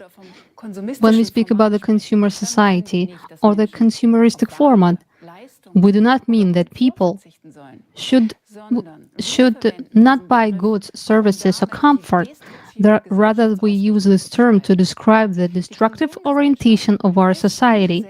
Consumer society is a society that does not serve to protect human life and improve the overall quality of life, but instead is geared towards increasing profit and maintaining power for the few, while allowing oppression and exploitation.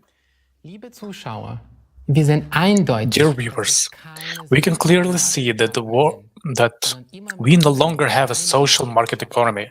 Instead, it is more and more of a pure market economy, where there is a market for every good and service, and when it comes to existential areas of our life. Thus, all issues in our society are now reduced to just price optimization and profit maximization. What impact does the continuous expansion of market-based approaches have on the German economy and society? Due to insufficiently profitability or lack of funding, clinics are forced to close, reduce bed capacity, and cope with staff shortages. At the same time, more and more expensive medications are approved for use, and pharmaceutical companies make billions of dollars in profits.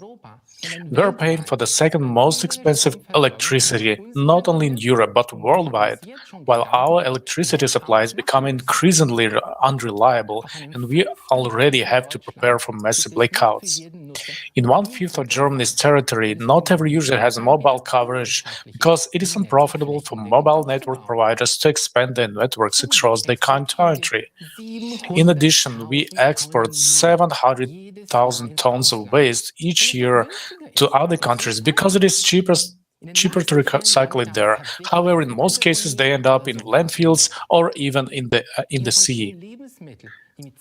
We import food produced with forced labor or child labor because it's cheaper.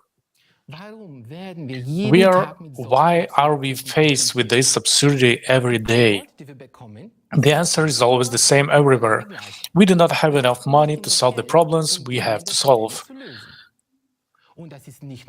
And this is not only the case in Germany. All over the world, people are confronted with absurdity and dissatisfaction. And the answer is the same. We do not have enough money. We always think that other countries have to adjust to our high standards in order to solve their problems. But even we don't have enough money to solve our problems. But is this really the case? Have we not been able to find suitable solutions both in Germany and abroad for so many years? And this is despite the fact that we have so many economists, experts, and consultants. Let's now look at some figures on a global scale. They all come from renowned research institutions and international organizations. To end global hunger sustainably, we need an additional $33 billion a year for the next 10 years.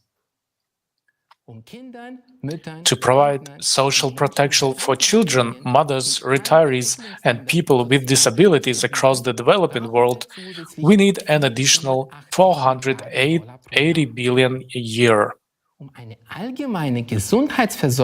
We need an additional $707 billion a year for universal healthcare across the developing world for 6.6 billion people. This amounts to 1.2 trillion a year. That's a pretty big sum, which we obviously can't afford. But let's look at what we clearly have enough money for. We are currently spending $571 billion a year worldwide to subsidize renewables and electric cars, even though they are inefficient, unprofitable, and environmentally unfriendly. But one thing is certain, is that private profits are financed with the public money. That's the fact. Over the past 20 years, we have spent an average of $1.8 trillion a year on wars. That is, we spend money on steadily increasing private wealth and on killing each other. And it's even twice as much, $2.4 trillion, as we are spending on urgent solutions to pressing problems. Isn't that crazy? And at the same time, there are about 300,000 ultra-rich people in the world with a personal wealth of more than $30 million. Their total assets amount to $36 trillion. It turns out that we have more than enough money to solve all the problems on the planet. But we just don't do this. And if we look at the global distribution of wealth, that is what we find. 1% of the richest people own almost 50% of the world's capital, of the world's wealth. The 12th richest people own almost 90% of the world's wealth. The poorest 55% of people on the planet own almost nothing. Let us now look at the distribution of capital in Germany. In our country, private capital totals more than 15 trillion euros. However, it is distributed very unevenly. The richest 10% of Germans own more than 50% of all wealth. The richest 20% of Germans own about 80% of all wealth. The poorest 50% of Germans own almost nothing, and the poorest 60-70% of Germans have next to nothing. Among them are many people of the middle class who go to work every day but have no assets. All this is not surprising at all, although it is proclaimed everywhere that the economy is aimed at improving the lives of everyone. In reality, this is not the case. Both the global economy and the German economy do not exist to provide all people or Germans with goods and services, but instead it makes rich people richer. And this goal not only determines our economic actions in everyday life, but is deeply rooted in our economic doctrine. What does the term economy mean anyway? According to the German version of Wikipedia, it is the entirety of all institutions and actions that serve the planned satisfaction of needs. This sounds reasonable at first. Now let's take a look at Gabler's acclaimed encyclopedic dictionary. It further clarifies the following. The goal of the economy is to ensure subsistence. This is exactly what we are clearly failing to do, and in its capitalist form to maximize profit and pleasure by means of entrepreneurial freedom. At the same time, generating dependency, whether on suppliers or products, and growth until the not necessarily desired but expected collapse of the system happens. Not a bad perspective, is it? But what is particularly interesting is that the very first definition of the term economy goes back to Aristotle. There he distinguishes between economics or economikos, Greek housekeeping or household management for the satisfaction of needs, and chrematistics, the art of acquiring wealth. What do we do? Economics or chrematistics? The famous American economist Milton Friedman published an essay in the New York Times in 1970 titled "A Friedman Doctrine: The Social Responsibility of Business is to Increase Its Profits." There, he argued that a corporation has no social responsibility to the public or society. Its only responsibility is to its shareholders. Such arrogance. So there is no responsibility to patients in the hospitals, consumers of electricity, mobile phones, in other words, to us, the people. How inhumane it is. And how do we organize the so-called economy? According to the interaction between supply and demand, right? Everyone knows an increase in supply leads to a fall in prices, and increase in demand leads to an increase in prices. But the consequences of this are counterproductive to the point of absurdity. If we have high levels of production or overproduction, for example, in agriculture, we should be happy to have more. But for producers or farmers, in our example, it is sad news if prices fall heavily and they earn less than when production of yields are normal. When we face a crisis of shortage, it is a blessing for a few suppliers who still have goods in stock and can sell them at very high prices.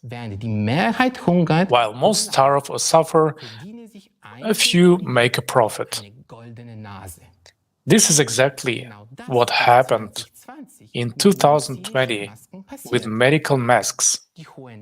The high demand caused by the mandatory mask law led to five-fold price increase. Five-fold. How mean and unfortunate this was at the end of the day. In the 18th century, the Scottish economist Adam Smith, the founder of classical economics, introduced the concept of the invisible hand. In a market economy, the invisible hand is supposed to be an unobservable force that automatically brings supply and demand into equilibrium. We have had some 20 economic crises over the past 100 years alone. Where has this invisible hand been all this time, when millions of people have lost their jobs, homes, health, happiness, and hope? Do we want to continue to rely on this invisible hand in the current and coming economic crisis? Do we really want a market for all our lives? Do we want to continue to strive for profit maximization instead of livelihood security?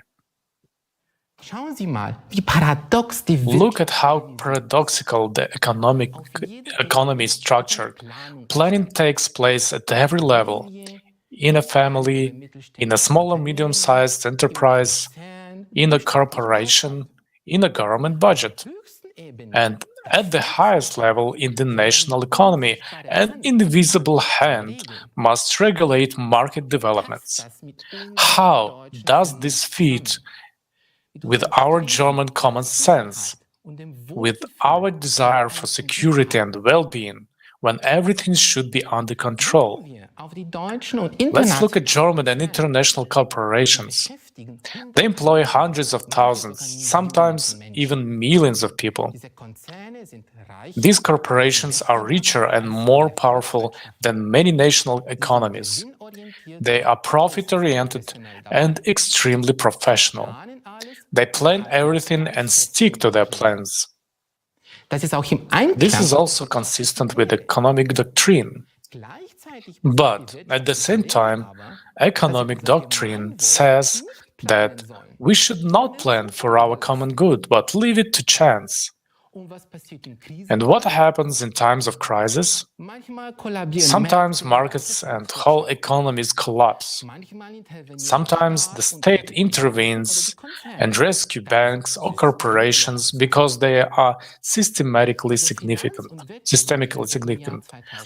During the 2008 financial economic crisis, profits were privatized and losses were socialized. Thus, in good times, corporations generate higher profits for their shareholders. In bad times, we all have to pay taxes to cover corporate losses. This is no longer a market economy at all. It is socialism for the rich and capitalism for the poor.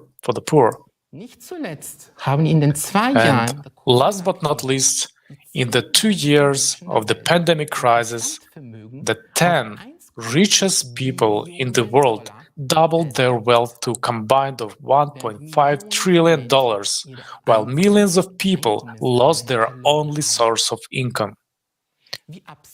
How absurd can this economic system be?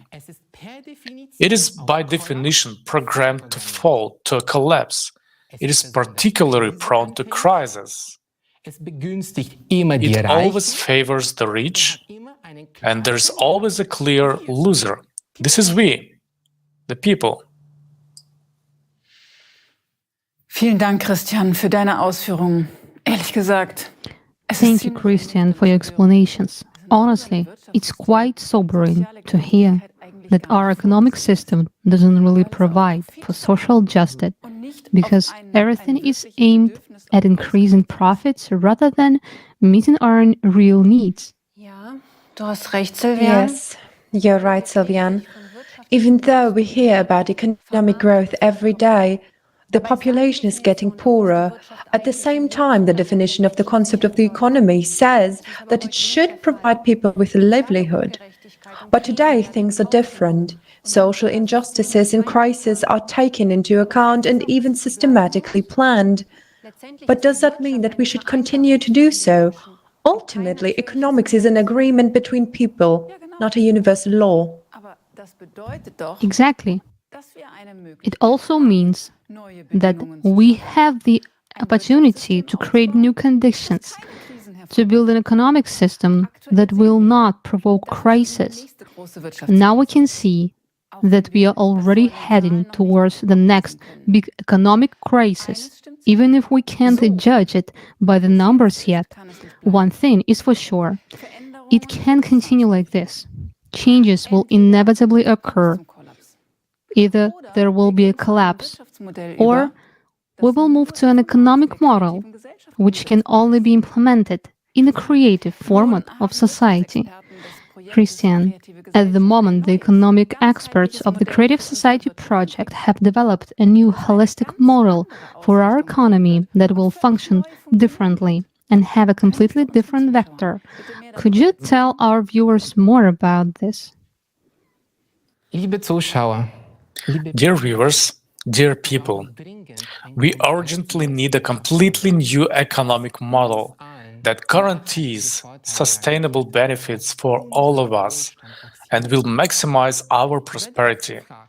I'm often asked, is this even possible?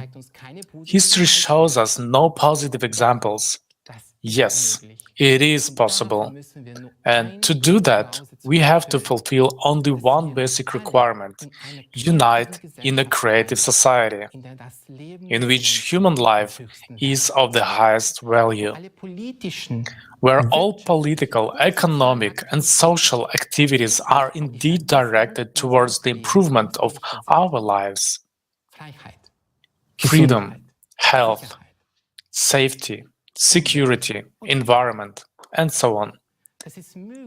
This is possible only in an absolutely transparent and self-governing society in which there is no power.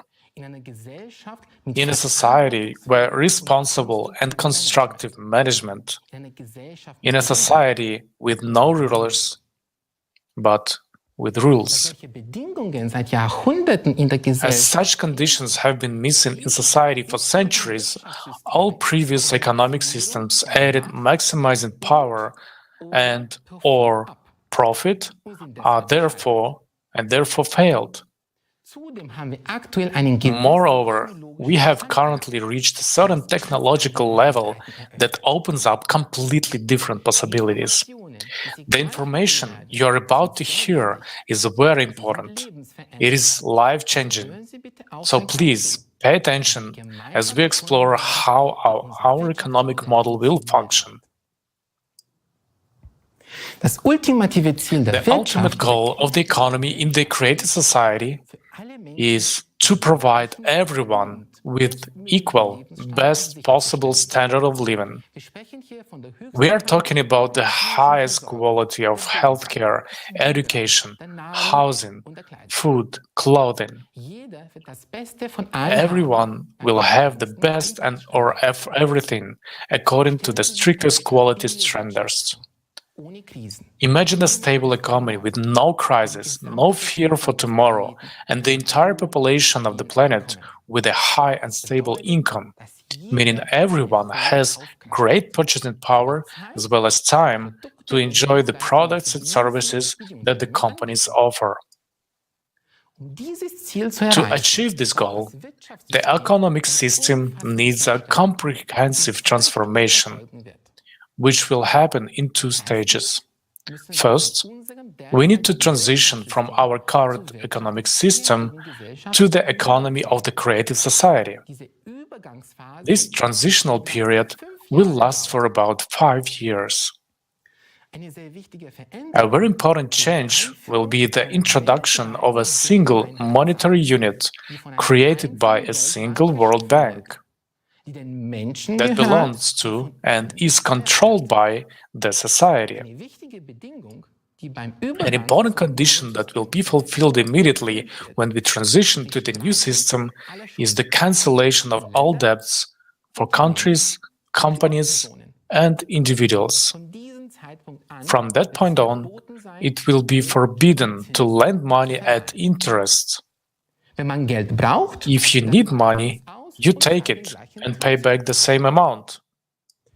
The key element of the new economic model will be that every human will be receiving a monthly, unconditional basic income equivalent to $10,000.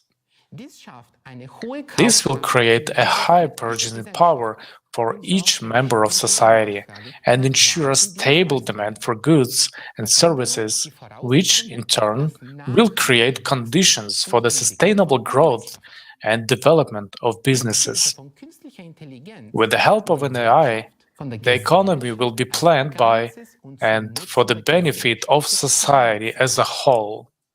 The worldwide demand will be formed by people themselves and analyzed by AI, which will be able to predict the required volume of production of food, goods, and services to provide each person everywhere in the world with everything necessary.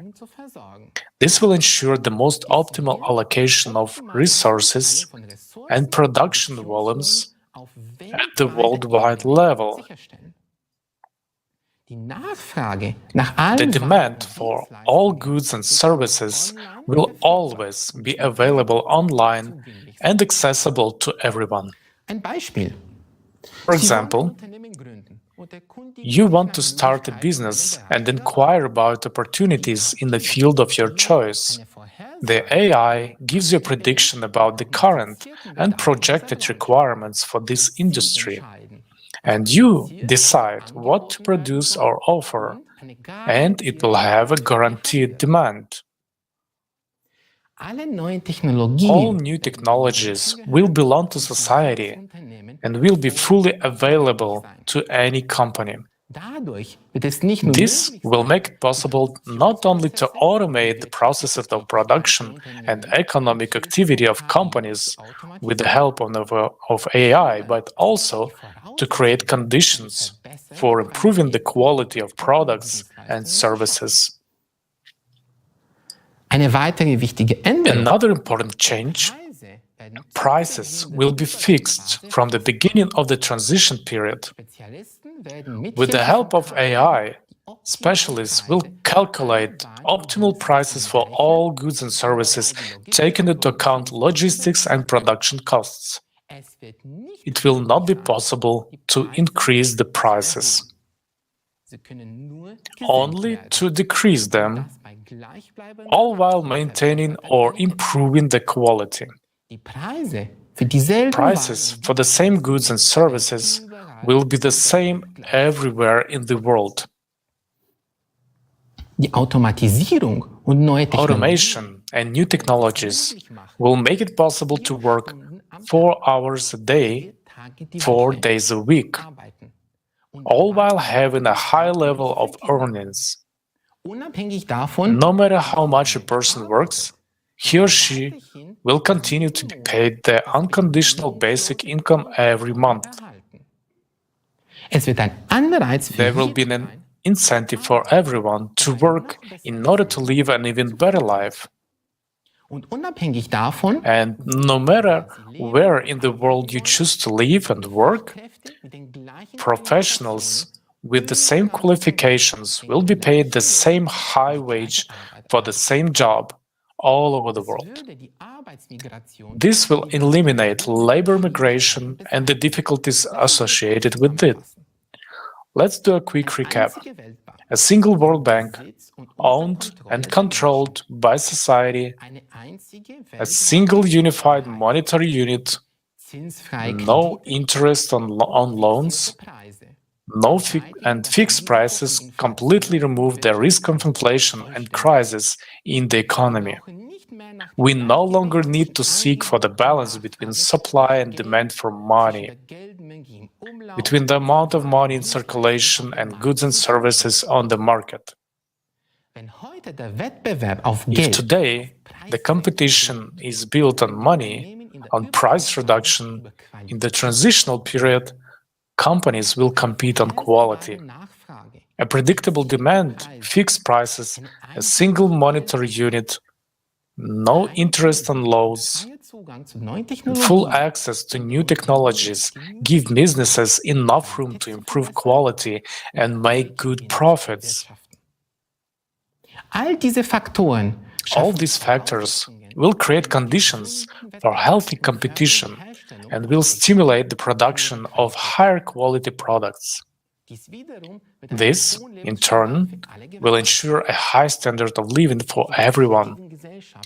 In the creative society, we will create such conditions where corruption and the influence of individuals on politics and economy will be impossible. For this purpose, a limit on private wealth will be introduced, meaning that there will be a limit on the maximum wealth per family. We will determine this limit together as a society. Let's say it will be $10 million. Such a fortune is more than enough for a comfortable, wealthy life. But it's not big enough to start the war. The world's resources, strategic industries, and life-supported enterprises will belong to the entire world community, including the mining industries, energy production, development of new technologies, healthcare, the production of medicines and medical equipment, the telecom infrastructure, the financial system, and large agricultural enterprises. At a certain point in time, after preparing all the necessary conditions and maintaining a new economic framework, we will choose a date on which the new economy of the transition period to the creative society will start. At this point, the currencies existing in different countries will be exchanged for the new unified monetary units. The exchange will be made taking into account the wealth limit. If the savings exceed the maximum threshold set by society, The rest of the money is not exchanged. At the same time, all debts will be nullified, prices will be fixed, and the unconditional basic income will begin to be paid to every person. Wir lesen oft in den Kommentaren und werden Folgendes gefragt. We often receive questions in the comments because people cannot imagine this at all in the current consumerist format. Where are we going to get the money in the new economic model in order to pay everyone an unconditional basic income of $10,000? This is indeed a very good question. But before we answer that question, let's understand that money actually is what money actually is in general. We use money as a medium of exchange to facilitate the purchase of goods and services. It doesn't matter whether it's made of metal, paper, or it's just numbers on a screen. For centuries, gold and silver had been used as money. But over time, people came up with the idea of depositing their gold in a bank and getting a receipt stating that the bank owed them that amount of gold. These receipts or banknotes were used as money. This system was called the gold standard. But after the 1970s, the gold standard was abolished altogether. Governments around the world decided that money would no longer be backed by gold, and now money is not backed by anything.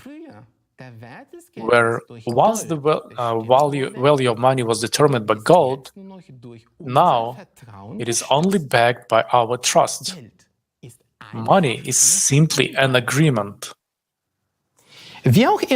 Anyway, in a world where you have to pay for everything, we depend on money, and people spend most of their lives earning money. And for money, we are willing to do what we are told. Whoever has the money has the power. More money, more power. In the consumerist format of society, money is the key instrument of power. And this instrument has a master. So, who is the master of money today? In today's financial system, money is created by the central banks of the countries. Although these banks do not always belong to countries. In the United States, for example, the central bank is the Federal Reserve. But did you know that the Fed is owned by private bankers? But more interestingly, over 90% of the money is created digitally by the private banking sector. So most of the money in the world is private. It is owned by someone. It does not belong to the government. It's private property. There are trillions of dollars in private hands at the moment. That's the root of the problem. Money belongs to a small group of people, not society. And no matter how we try to earn it, the money always goes back to its owners. But here's the good news. Economics is not an exact science. There is not a single law in economics like the law of gravity in physics. In economics, there are no axioms or postulates. The economy is simply an arrangement, an agreement between people. And that means that we can change it. We are used to thinking that money belongs to someone else. It is public, international, private. But in the creative society, money will belong to society itself. As we said earlier, there will be a single World Bank, that will be owned and controlled by society. The function of this bank will be to create and redistribute money for the needs of society. A new, single, unified monetary unit will also be introduced. With this introduction, other currencies will cease to exist and all savings and income will be exchanged for them. Private banks will no longer be able to create money, and there will not be private banks anymore. We will decide by ourselves as society how much money we need to create to provide each person with an unconditional basic income, quality housing, development of healthcare and education, and improvement of our lives. We can create as many trillions as we need, and they will all be ours, and they can be all kept on the common account if we don't need them. The key point, very important to understand, is that this money will not be subject to inflation, because in the economy of the creative society, prices will be fixed all over the world and won't be subject to raise. Prices will no longer depend on the amount of money in circulation, and the value of money will be sustained. And we must understand that keeping money in circulation is a temporary necessity during the period of transition to the creative society. It is crucial to understand that the creative economy is a harmonious global economic model. The economic principles we've just discussed can work only together everywhere around the world. Only one of the sum of the creative economic principles will not work independently of each other. During the transitional period, we will be able to rebuild our economy, develop and make available new technologies in energy, science, healthcare, ecology, food, and other products to everyone. This will enable us to move on to the next stage, the economy in the creative society. This is a completely different world, a world of new, unlimited, accessible to everyone, and free energy. It is a world of new technologies for the production of goods and food throughout the control of elementary particles. In this world, we will no longer need money. In the creative society, each of us will be rich, confident in the future, and free to live the life each of us wants. Vielen Dank, Christian. Ich muss ehrlich sagen, Thank you, Christian. Honestly, I'm absolutely delighted with this economic model. With such a reorganization, we will have a lot of free time. We will have time for our families, for hobbies, for activities to which we could devote ourselves with joy and dedication. It's a life without a fear of poverty and social decay. Entrepreneurs will also have more safety, social recognition, and opportunities to develop in the creative society. Unfortunately, with the present-day economic system, we do not have such prospects. Another aspect that is increasingly destabilizing our economy is the progressive climate change. According to the Global Risks Report 2022, extreme weather events and environmental pollution are the main threats to the global economy.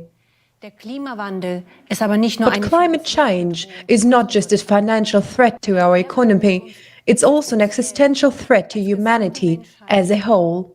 And this is what we will talk about in our next thematic block.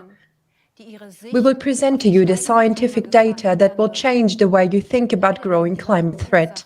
Unfortunately, the true causes of natural disasters are censored in mass media. Therefore, we hope that the presented facts, which are scientifically grounded and which are able to verify, will reach as many people as possible.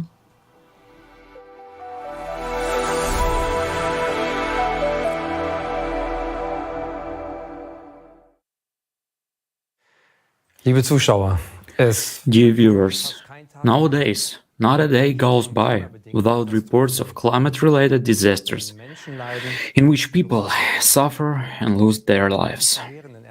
Whether it's devastating earthquakes in Syria and Turkey, the tropical storm in New Zealand, or the floods in Australia.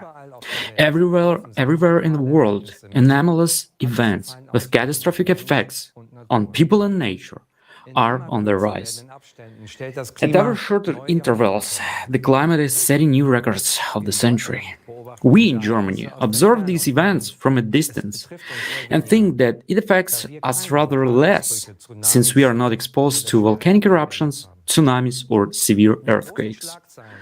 In the big headlines of international news, we only see the big events, and what is happening on our doorstep seems rather small and not so serious.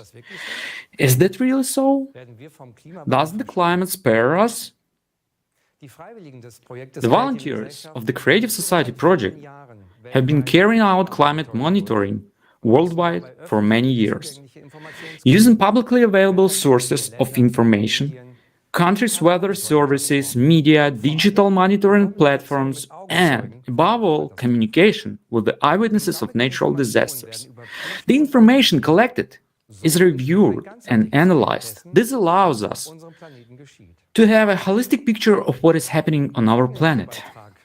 In the following video, our international team took a closer look at the events of the last few years in Germany and put them together.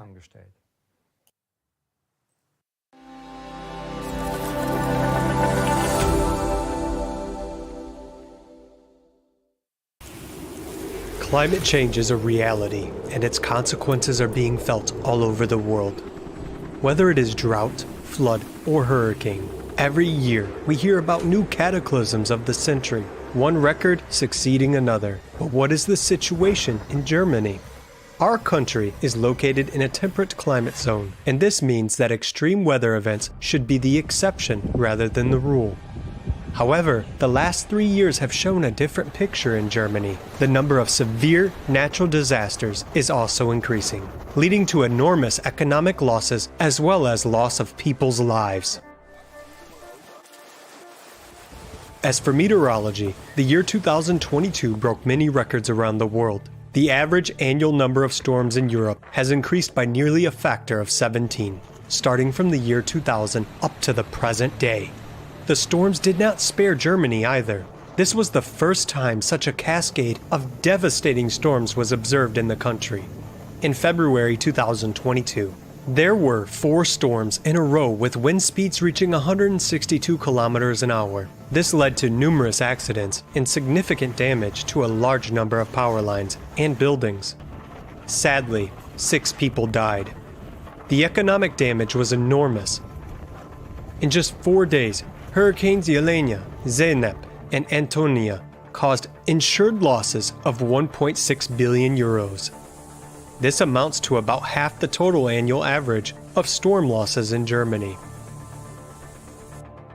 On May 20th, 2022, at least 8 tornadoes were registered. Such a large number of tornadoes is referred to as a tornado outbreak. 3 of them struck the cities of Lippstadt, Paderborn in North Rhine-Westphalia, and Holzminden in Lower Saxony. Each of them was an F2 category with wind speeds reaching 250 kilometers an hour. Analysis of satellite images showed that the tornado in Lippstadt left a devastated swath up to 950 meters wide and an overall length of 13.4 kilometers, according to insurance estimates. The damage amounted to about 50 million euros.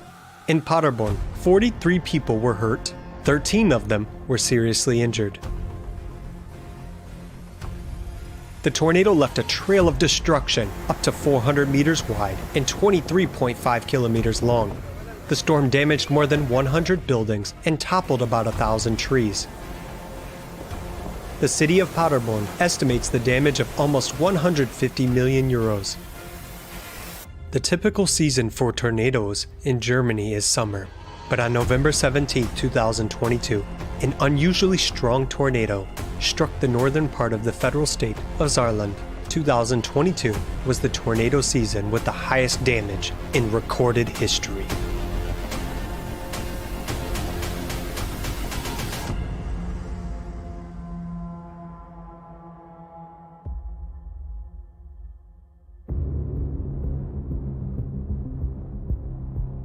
The summer of 2022 was the hottest summer in Europe in at least 500 years. It is unusual that the highest daily temperature in Germany was recorded in the north of the country. On July 20th, a new temperature record of plus 41 degrees Celsius was set in Hamburg-Neuweidenthal. On June 19th, 2022, the earliest snowmelt in 62 years was recorded on the Zugspitze. The height of the snow cover was only 84 centimeters. The year before, it was 4 meters during this period. New heat records have been set this winter. Local weather stations recorded almost 950 temperature records in Germany between December 31st and January 2nd. In Weilhambach, in the Walheim-Schongau district of Upper Bavaria, the thermometer showed plus 20.8 degrees Celsius on New Year's Eve.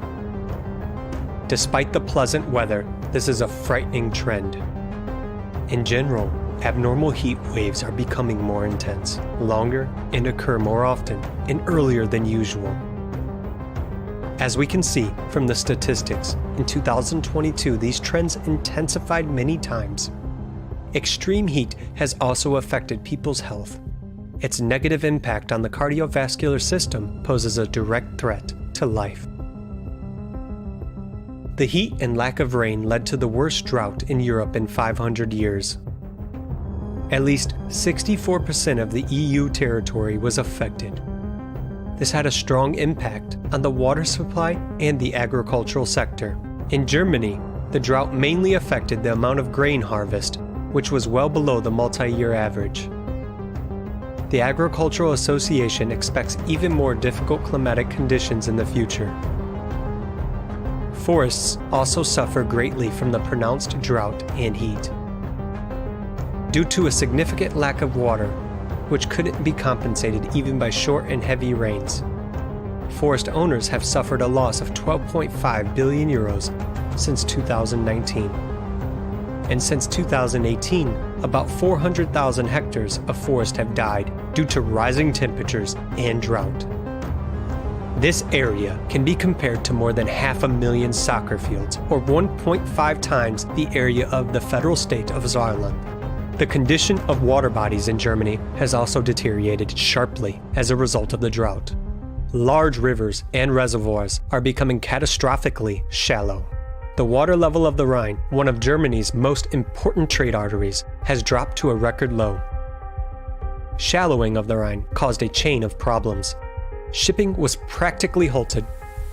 Supply chains were interrupted, resulting in a fivefold increase in transportation costs. Low water levels in the rivers also affected energy suppliers, because, on the one hand, coal transportation was severely hampered, and on the other hand, the output of electricity generating power plants had to be reduced in order not to endanger the river ecosystem by discharging warm water from the cooling systems. The pronounced impact of the drought on the rivers of Europe is evidenced by the so-called hunger stones that have resurfaced across the Rhine, Weser, and Elbe rivers. They became visible due to extremely low water levels. These are ominous signs marking years of drought and periods of famine.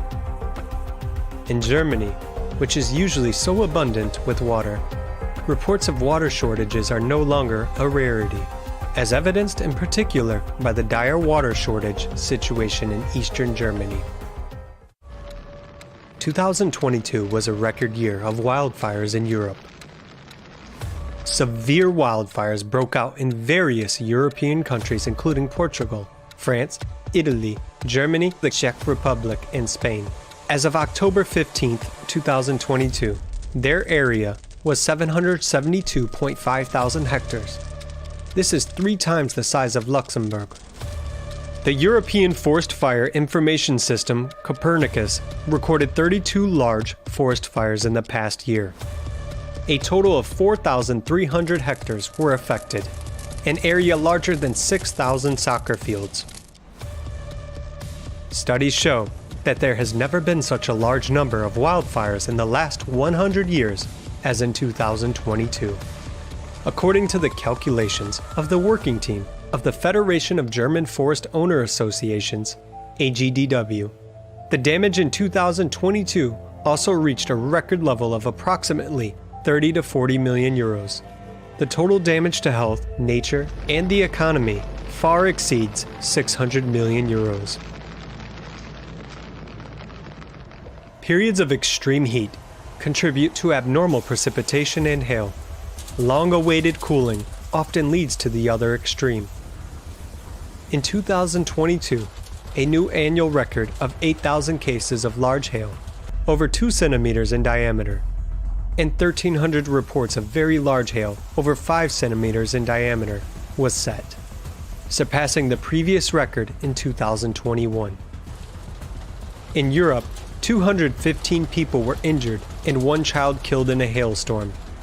In Germany, more than 25,000 hectares of farmland were destroyed by hail, resulting in a loss of about 50 million euros.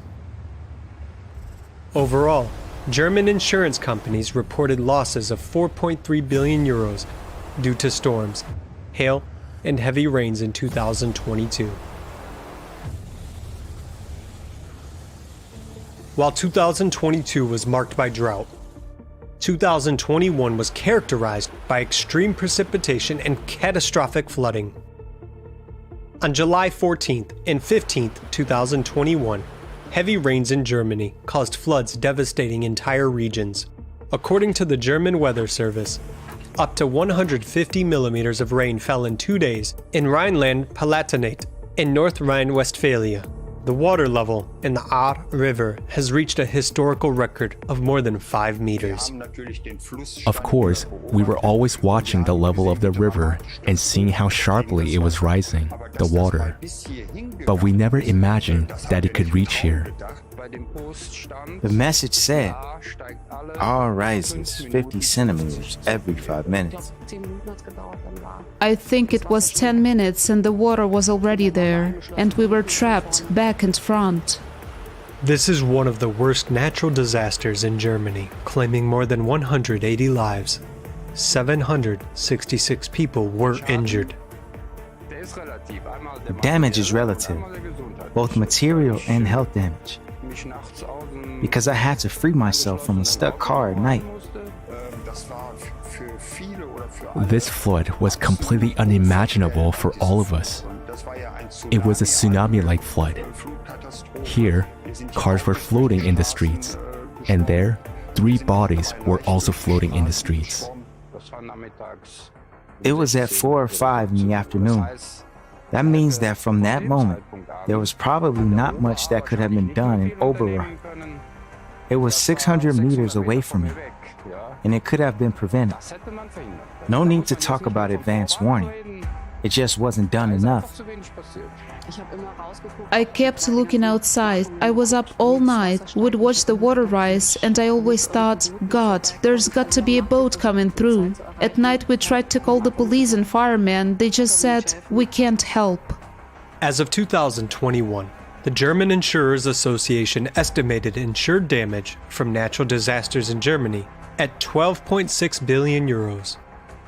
More than at any time since statistics first began since the 70s. Up to this day, more than a year and a half after the July 2021 flood in the Ahr River Valley, described as the most devastating in a century, affected people cannot return to their homes. The place where we live in Germany is a tragedy.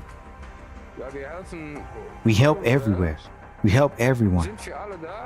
We want to help everyone, even though we are in a very difficult situation ourselves.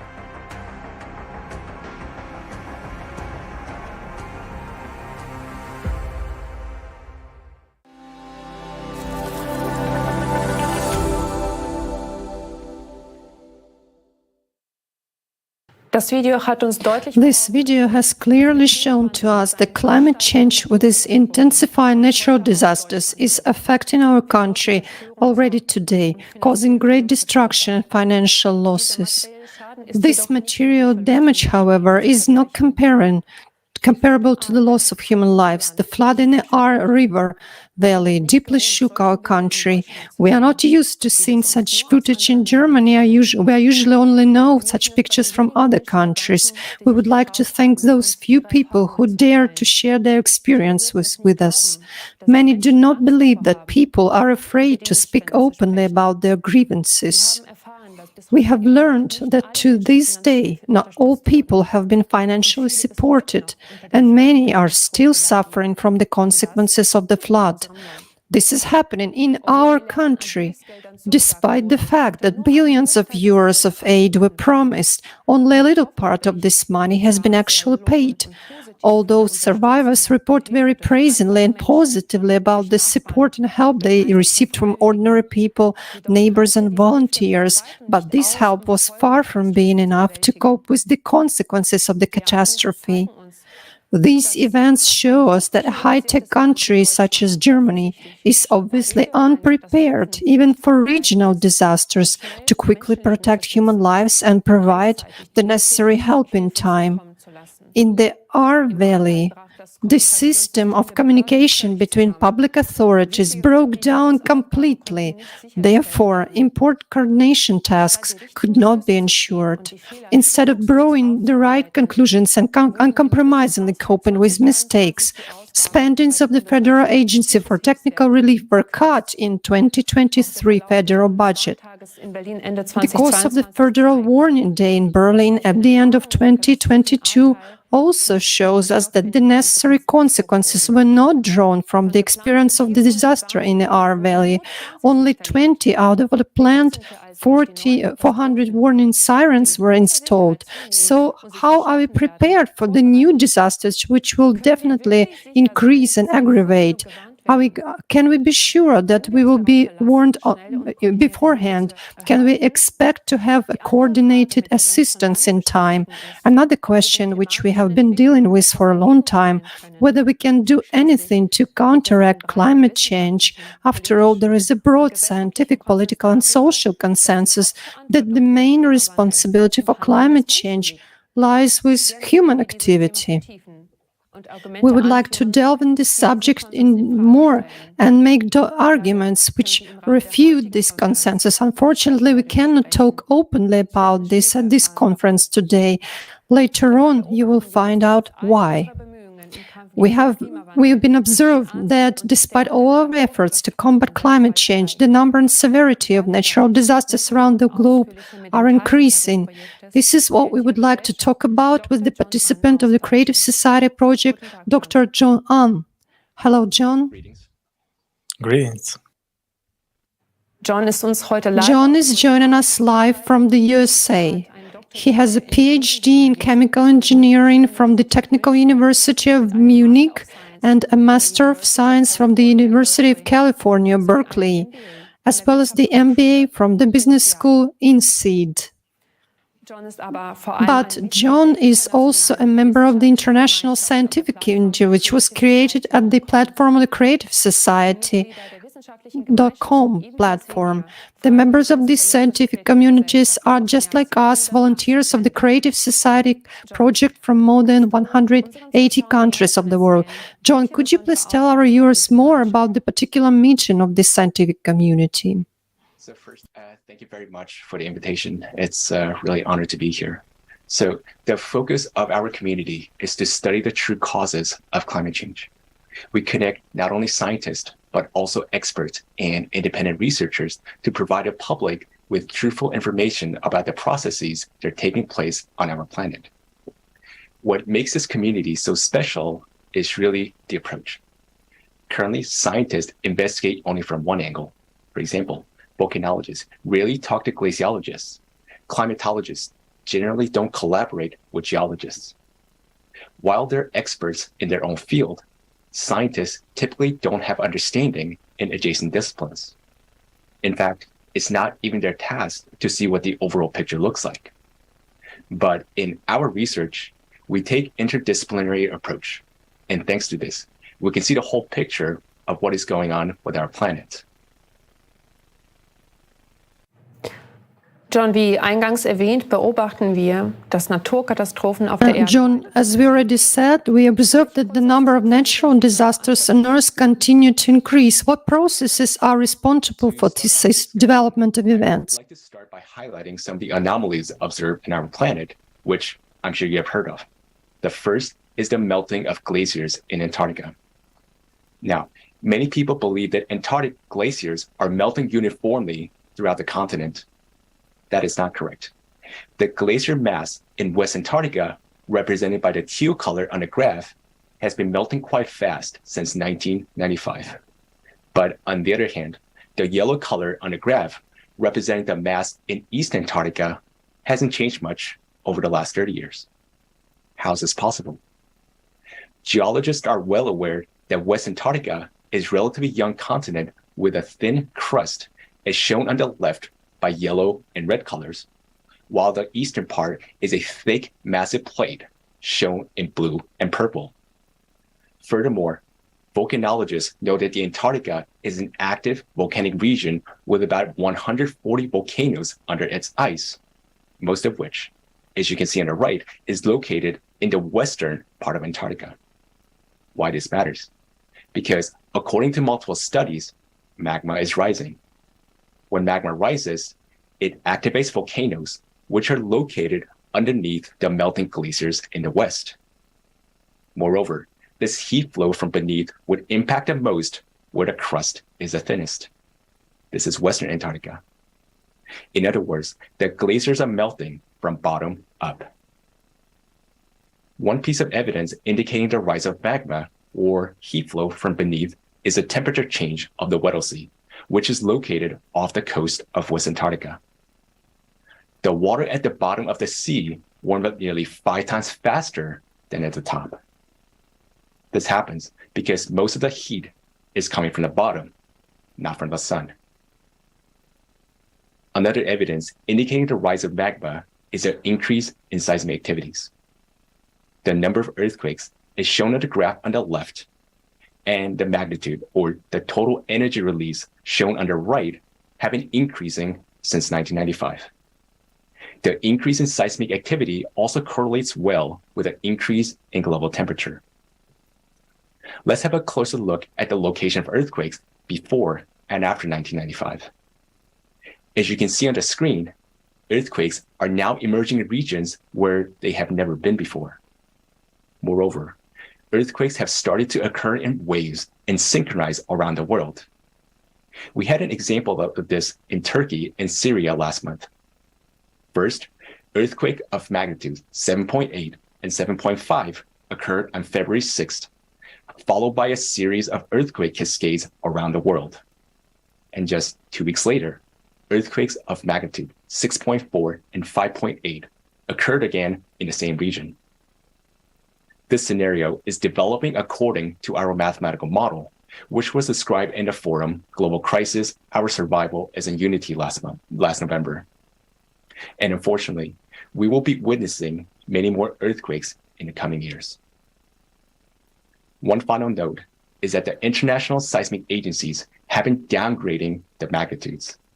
And since 2015, they have been concealing the increasing number of earthquakes and thus misleading the public such that many people are not aware of increasing seismic activities around the world. This topic was also discussed in the forum.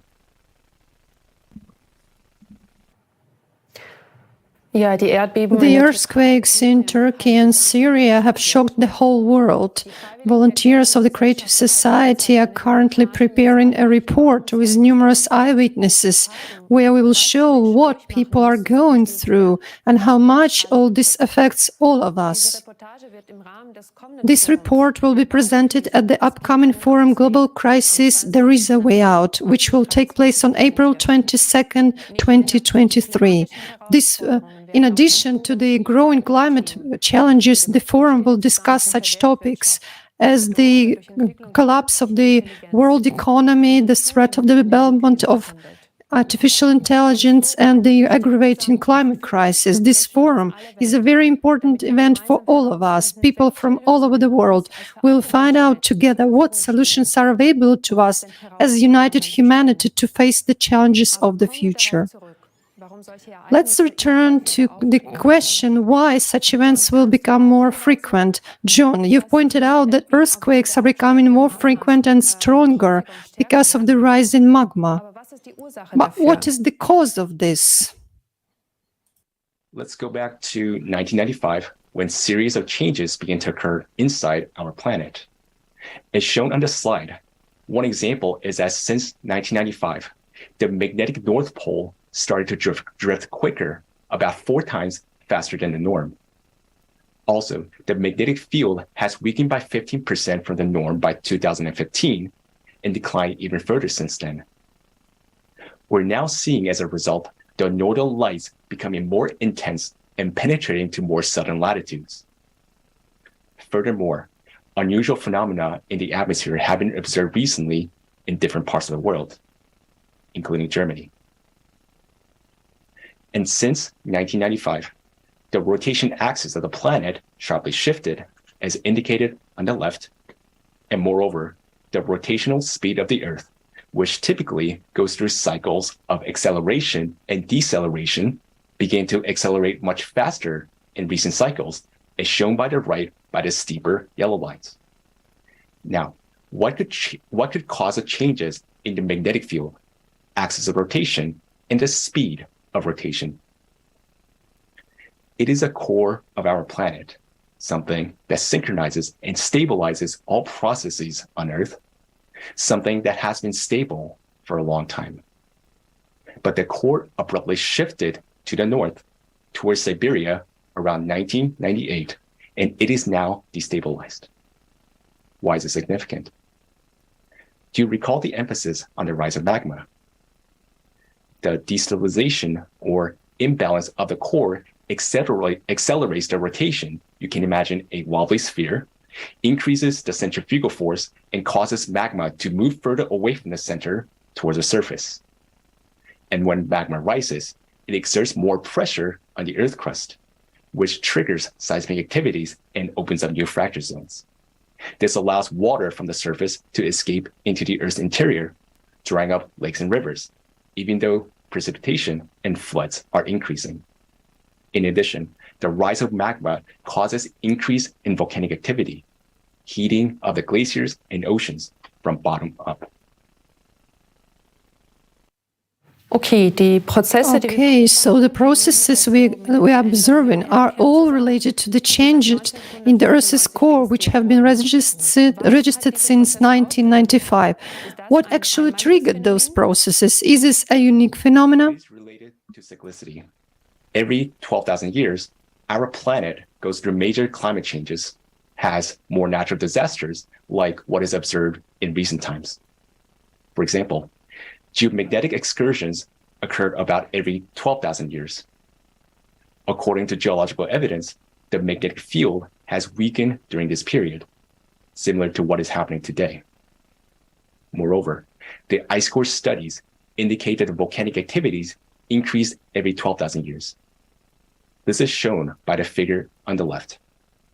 Note the periodicity of the big red circles, which reflects the size of the eruptions. You can notice that the volcanic eruptions are particularly more catastrophic every 24,000 years, and we are currently about 24,000 years ahead from that previous period. So what does that tell us? We're about to go through major climate catastrophes. What we have seen so far is only the beginning. Many more are ahead. And based on our mathematical model, already in 2028, just 5 years from now, there will be nearly 700 destructive earthquakes per day. Life will soon become unbearable. In addition, economists from various countries estimate that the world's GDP as early as 2030 will not be able to cover all the losses from natural disasters. Our planet had made through previous cycles, albeit with great losses, but not this time. because we humans have destroyed the ecology of our planet and killed its immunity, the self-defense system. More on this topic was voiced on last November's forum. Watch it, and you will understand that we urgently need to act. This information gives us entirely new prospects of perspective of climate change as opposed to what we understand by it today and how we try to solve this problem. But in your opinion, is there a way out of this situation? What can we do to oppose the increasing climate change? We first need to identify the true cause of the problem. In light of this, it is important to note that similar changes are occurring recently on other planets of the solar system. Just like on Earth, on Uranus, Jupiter, and Venus, for example, the temperature, wind speeds, the size of the storms, and volcanic activities are increasing. On Mars, ice caps are melting. Subglacial lakes and strong Mars quakes caused by the activation of magma in the Martian mantle are found and observed. Because similar anomalies are observed on other planets, this indicates that there is some external factor, some sort of energy, let's call it external cosmic radiation, entering our solar system, energizing the interior of planets and leading to changes in climate. To counteract this type of energy, we must 1. Study the nature of this cosmic radiation. 2. Find a source of energy equivalent or superior to this external energy impact and learn to use it. Only then will we be able to stop the catastrophic effects on our planet. While this type of energy has not yet been studied by modern science, many closed laboratories are already conducting research in this direction. Unfortunately, not to stabilize the core of our planet, but for military applications. Scientists working in this area have the necessary skills, experience, and understanding that the world-famous Nobel laureates and grant eaters have never even heard of. But these essential scientists will not be able to work on our survival because no countries will let them, as long as our world continues to live in a consumerist format, the format of the eternal race for domination, influence, and power. Because every state in the race for domination will hide its real best minds to the very last. So the real essence of the climate problem is that scientists cannot be united in the current format of society. Thus, if we really want to survive, we should change the very format of society, the very model of our social organization. We need such a format of society which would provide no conditions for wars to break out and where it will be impossible for few to rule over billions. And it doesn't matter what this format will be called. What is important is the conditions it will create in society, the conditions where human life will have the highest value. This format is what we call creative society.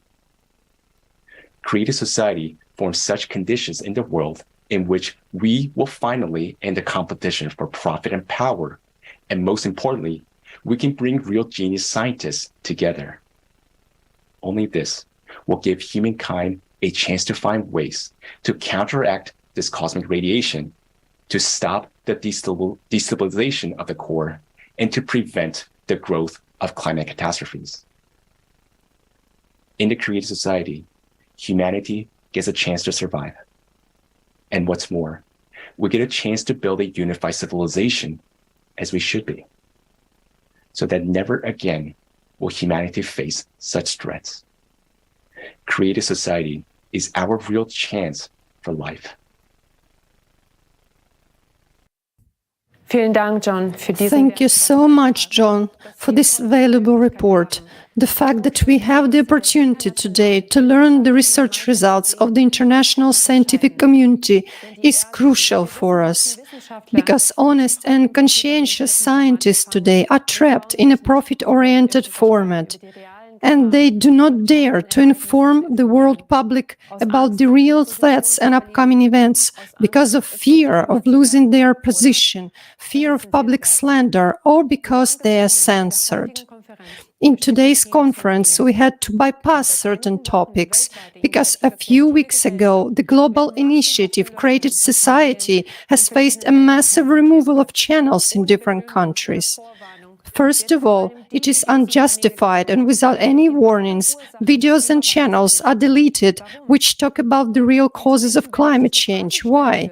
Because people would be able to ask the logical questions. Why are we paying for decades for measures that do not stop climate change and do not help the victims of climate disasters? Mass media giants not only infringe on freedom of speech, but they endanger all of us and themselves as well.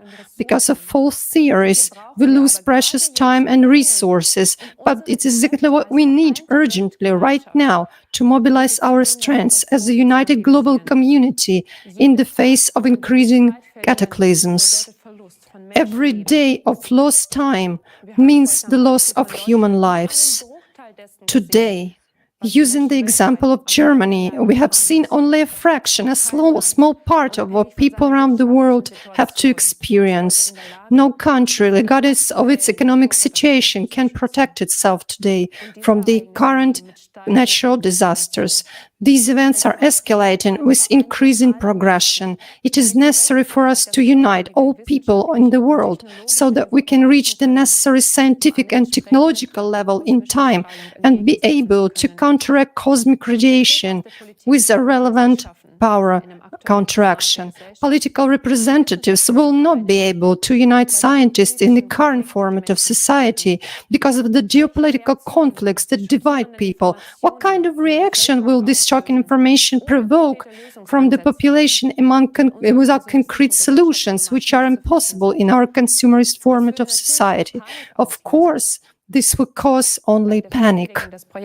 Thanks to volunteers of the Creative Society project, people around the globe start talking about these important problems and ways to solve them. On April 22, 2023, the World Forum Global Crisis There is a Way Out will take place. Climate experts, independent researchers and volunteers will present the results of decades of interdisciplinary research.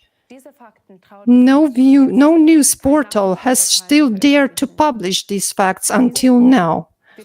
This forum is organized by people themselves and on their own initiative because it is about our common future. The forum will be simultaneously interpreted into more than 150 languages, which will break all the previous records. Let's watch together the trailer to this great event.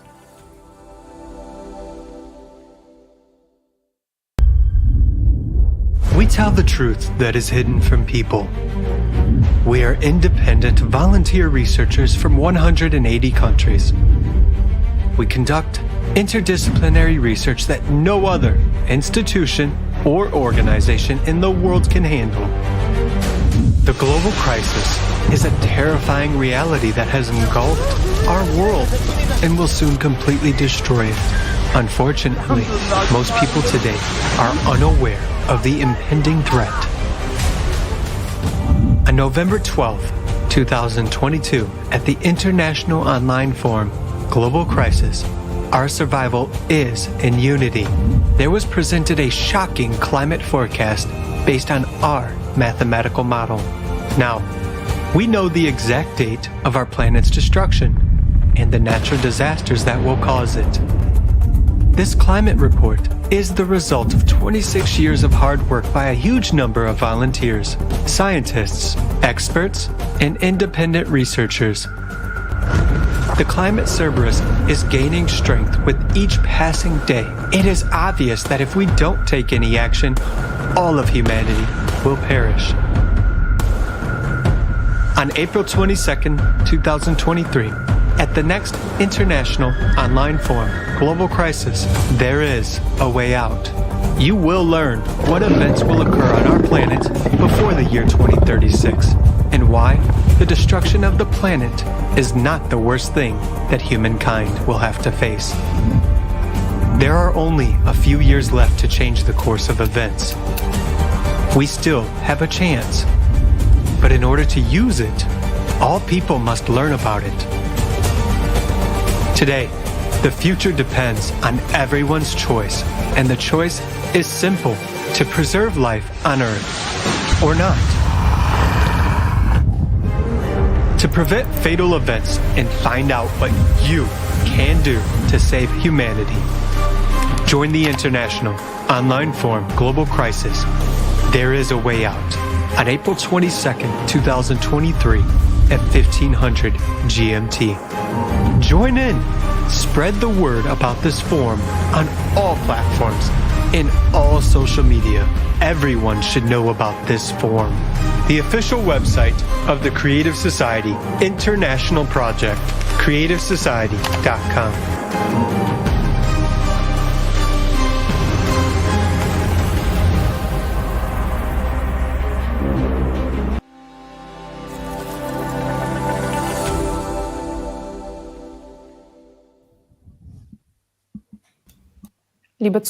Dear viewers, unfortunately, these are not scenes from a blockbuster, but the tragic reality of today's climate situation.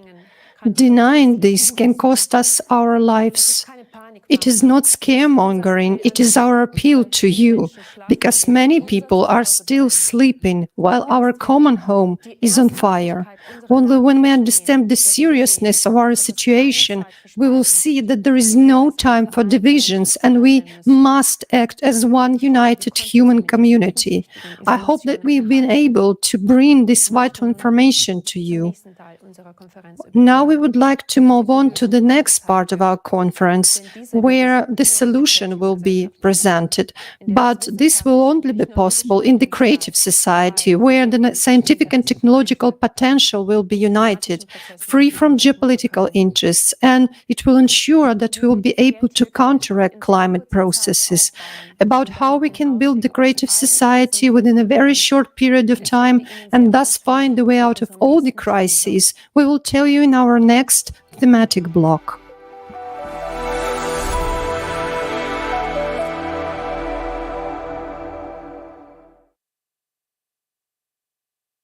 Liebe Zuschauer, wir sind nun an Dear viewers, let's all take a peek into our future together.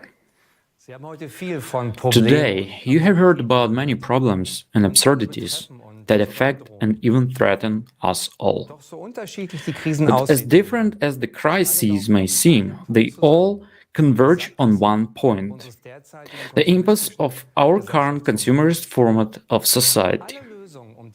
All the solutions we strive for may lead to individual improvements, but unfortunately, we are not solving the problems at the root.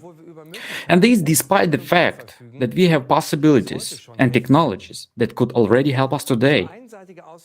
Our one-sided focus on even more profit and income is blocking our way out of all crises. It leaves us hardly any breathing space, and whoever stands still loses. That is what the current consumer society is all about. But what actually made us build such a society? Who decided that this material pursuit dictates our entire lives? Was it a decision of us people? Do we really want to live like this? We asked people about this. We wanted to find out what people really want in life. What should a society look like in which they want to live? Let's watch the following video.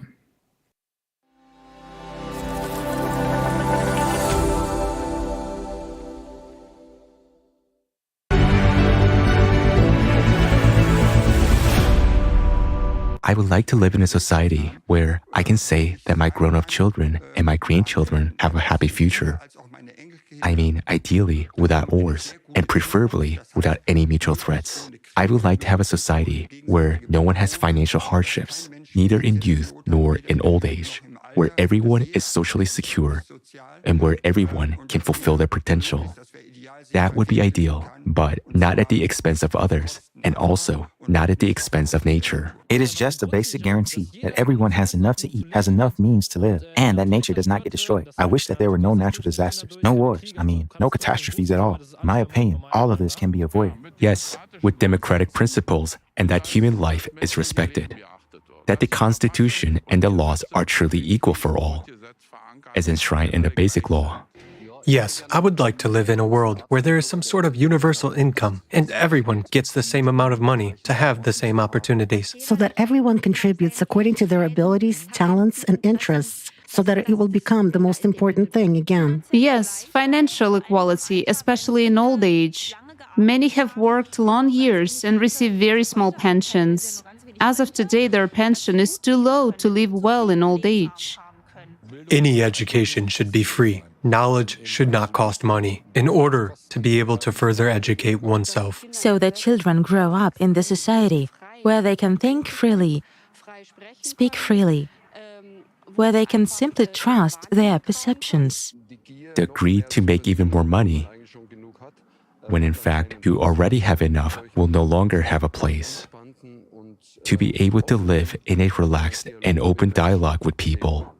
In fact, it is financial independence. Of course, it's different when you can afford it. I can go wherever I want to. For example, now I can decide to go on vacation or say, no, today I want to stay at home or spend time with my kids, to do what I want to do, walk my dogs, and do not think about tomorrow all the time. I want to live in a society of people who live together, not simply stay next to each other. There really should be created conditions ensuring that you can get information completely independently. It should be freely available, and you can really have any information you need to make decisions. Then it will be worthwhile, at least for society, because all people will be more motivated as they realize, yes, now I can make a difference. And I do it. And I'm doing it now too, because it makes the world a better place. I wish for peace. I wish that they would all sit down at one table and stop murdering, destroying, and killing, no matter who is on which side, no matter in which country in this world. Education is the core issue, and everyone really should have access to it, so that everyone who wants can study at a university. But as we can see, not everyone can afford it. So that everyone, let's say, has a sense of togetherness and doesn't think only of themselves, but has a holistic perception. It's also necessary to find a way to decide together how to go forward. There is enough wealth for everyone. It is only necessary to distribute it properly.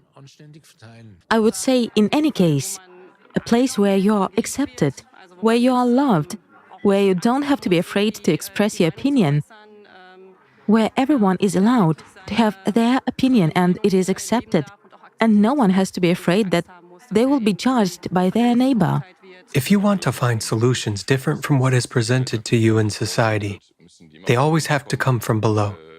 Decision-making from the top will not work, and it is always the system-relevant things that are in the forefront, that is, consumerism and so on. I would fully support this.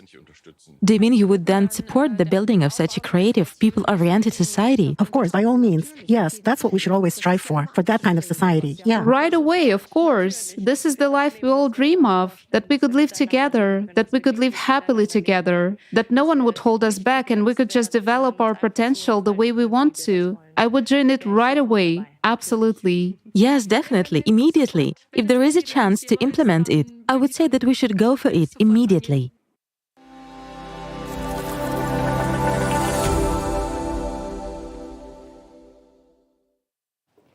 Können Sie sich den Antworten Do you agree with the answers? Isn't it also your wish to live in such a society? These are exactly the questions volunteers have been asking millions of people for 10 years in the world's largest society survey in 180 countries. What kind of society do you want to live in? The essence of the answers shows one common and universal understanding. People want to live in freedom, in security, and without wars. They want to be respected and loved. As a result of these years of international social surveys and expert discussions, the model of the creative society was developed, which corresponds to what people want. But the essence is more important than the name. The foundation of the creative society is formed by the 8 pillars that encompass all spheres of life in society. Let's now take a closer look at these principles. In der kreativen Gesellschaft ist der Mensch die grundlegende Einheit. In the creative society, the human being is the fundamental unit of the society. Humanity is just one big family. The 8 pillars of the creative society are the base for that. The first pillar, human life, is the most important one of them. Human life is the highest of values. Life of any human being has to be protected as one's own. The goal of society is to entrust the guarantee and the values of human life. If one human is valuable, then all humans are valuable. The second pillar says that all people are born free and equal. Everyone has the right to choose. There can be no one or nothing more superior to a human, his freedom and his right. The third pillar is human safety, ensures that every human is provided with everything they need for a safe and comfortable life free of charge. Includes and other things, food, medical care, housing, and a basic income. Technology will not be developed for wars, but for the people. The unified global service dealing with emergencies situations will protect everyone from threats and disasters. Transparency and openness of information for all. As the themes of today's conference has convincingly shown, we desperately need reliable and trustful information. This is guaranteed by the fourth pillar. There is no more secrecy, and everyone has access to information and the status of implementation of society's decision and the distribution of public funds. In der Gesellschaft wird ausschließlich das Gute gefördert. Alles, was für menschlich Foundation is the creative ideology.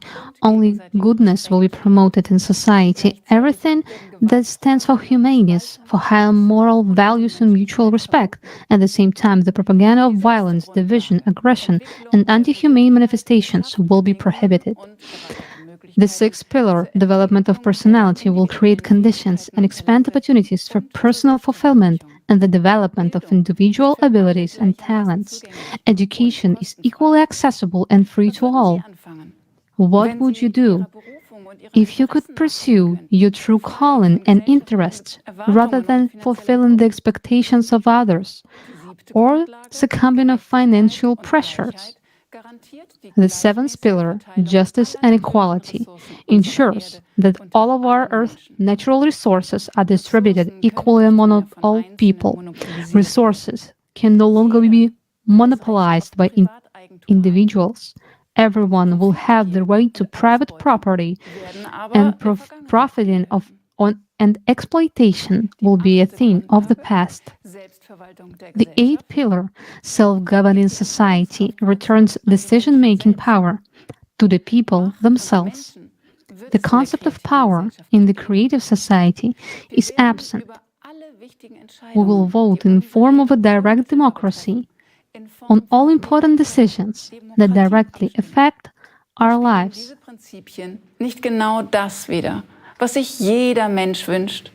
Do these principles not reflect what each individual wants, how he or she imagines life in a united society, what we understand by human dignity and social justice? The 8 pillars are not only a declaration of human rights, but also a guarantee of a better quality of life. Lassen Sie uns nun schauen. Let us now see what practical impact the implementation of the 8 foundations will have on important areas of our life. Let's look at the field of medicine. In the consumer format, even human health is just a commodity. More specifically, people's diseases. Precisely because money comes first. Medicine is also driven by economic interests. We have already heard several examples today. Hospitals are closing because They are expensive, although the need for them is increasing. Despite the high demand for pharmaceuticals, they are not being produced due to high production costs and low profits. This sad example clearly shows that economic interests currently prevail over concern for people's health. Thanks to the 8 pillars, this will be not possible, because human life will become the highest value at the legislative level. The economy and production must serve the good and health of people. Moreover, with the development of all technology, the priority of healthcare will shift towards the well-being of all people rather than profit, as it is now. There will be also no difference in medical care. The 8 pillars ensure that all people's lives are equally valued. This means that all people will have free access to free healthcare. That means the highest standards. Or let's look at the field of labor. Thanks to robotics and artificial intelligence, it is now possible to automate most areas of work. This means that the robots can do hard, dangerous, or unhealthy types of labor for us so that everyone can have more free time. However, in today's consumer society, this would just be ruin for most families as we are financially dependent on our hard-earned money. As the result of mass unemployment, people would have to drastically reduce their consumption, which would lead to significant economic losses and the subsequent collapse of the economy. However, as we have heard already, the third pillar guarantees us an unconditional basic income cap, which is equivalent to $10,000, which means that we no longer be financially dependent on our jobs. New professions and opportunities for development will arise. Because in the creative societies, free and quality education parts will be available to everyone, and everybody will be able to follow their talents and interests and learn what they like and what they will help them to fulfill themselves personally. Qualifications will be equally recognized all over the world. People everywhere will receive the same high wages for equalized work, in addition to the unconditional basic income that will be paid to everyone. This has also solved the problem of skills shortage and labor migration. Moreover, until now, automation technologies, which should in fact benefit all people, have only served to the economic interests of individual companies that are simply patented. Was the legislation of an adoption of 8 pillars of the creative society, all technologies and scientific advances will belong exclusively to society itself and benefit all the people, which means that all benefits will equally available to all the people. Of course, the question may now arise: who is going to pay for all of this? Let's remember what we heard today about the economic model at the stage of transition to the creative society. We, the people, will manage and control the financial system ourselves. It means that we will be able to regulate the money supply so that everyone will be provided for, and even beyond what they really need. Because the economy is planned out, we will have as much money as we need. Moreover, there will be no inflation since prices will be fixed by law and can only decrease. Prices for identical goods will be the same all over the world. This will be possible thanks to effective and efficient logistics. In the current consumer format of society, the majority of scientific advances are unfortunately used for military purposes or for profit maximization. In the format of the creative society, where all people are united by a common goal, all the bright minds and all our resources we have as humanity will work together for the benefit of all people, not to maximize the profits of the few, as it happens now. All the scientific organizations that are now divided and working against each other to develop technologies aimed at destroying humans will be able to unite the scientific and technological potential in the creative society and use it for the benefit of all humanity. Stellen Sie sich nur vor, was das für ein Potenzial in allen Bereichen der Forschung und der Just imagine the potential this would open up in all areas of research and technologies development, including those technologies that already exist today but are inaccessible to the masses. In a very short time, we will be able to solve all climate problems and provide everyone with everything they need for a healthy, comfortable, and happy life. wie unser Leben aussehen You wird. are about to see what our life would look like in a world where the 8 pillars of the creative society will be implemented into law, and thus the economy, all technology, and simply everything will be focused solely on improving the lives of every person.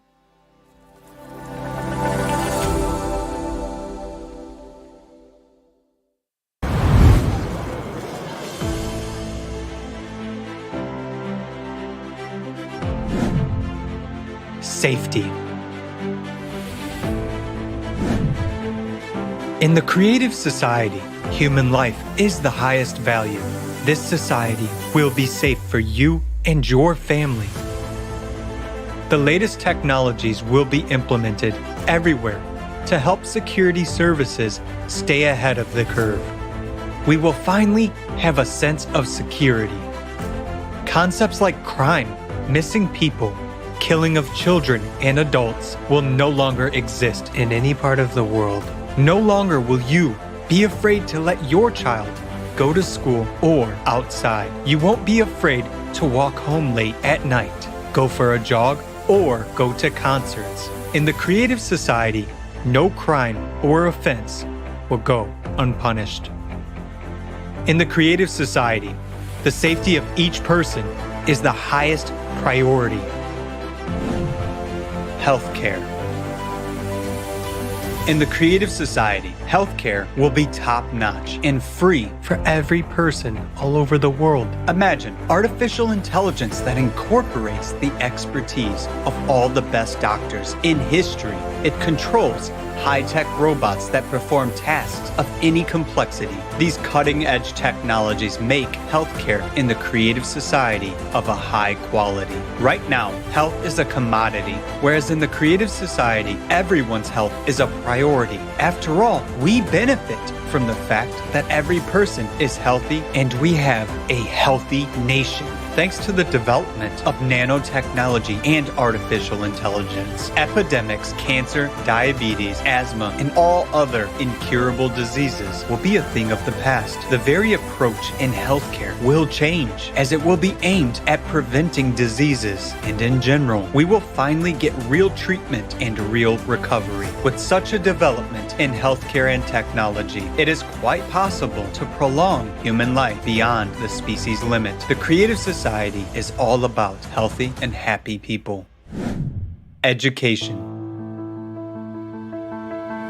In the creative society, education at any level will be free and available to absolutely every person. Thanks to a new approach to education and advanced technology, you will be able to study and learn new skills anytime and anywhere, as well as easily change careers. Education will no longer be a chore. The process will be engaging and exciting. For example, with the help of VR glasses, you will study the human body from inside, traveling among molecules. In the creative society, you will be able to study at any university in the world and learn any profession you want.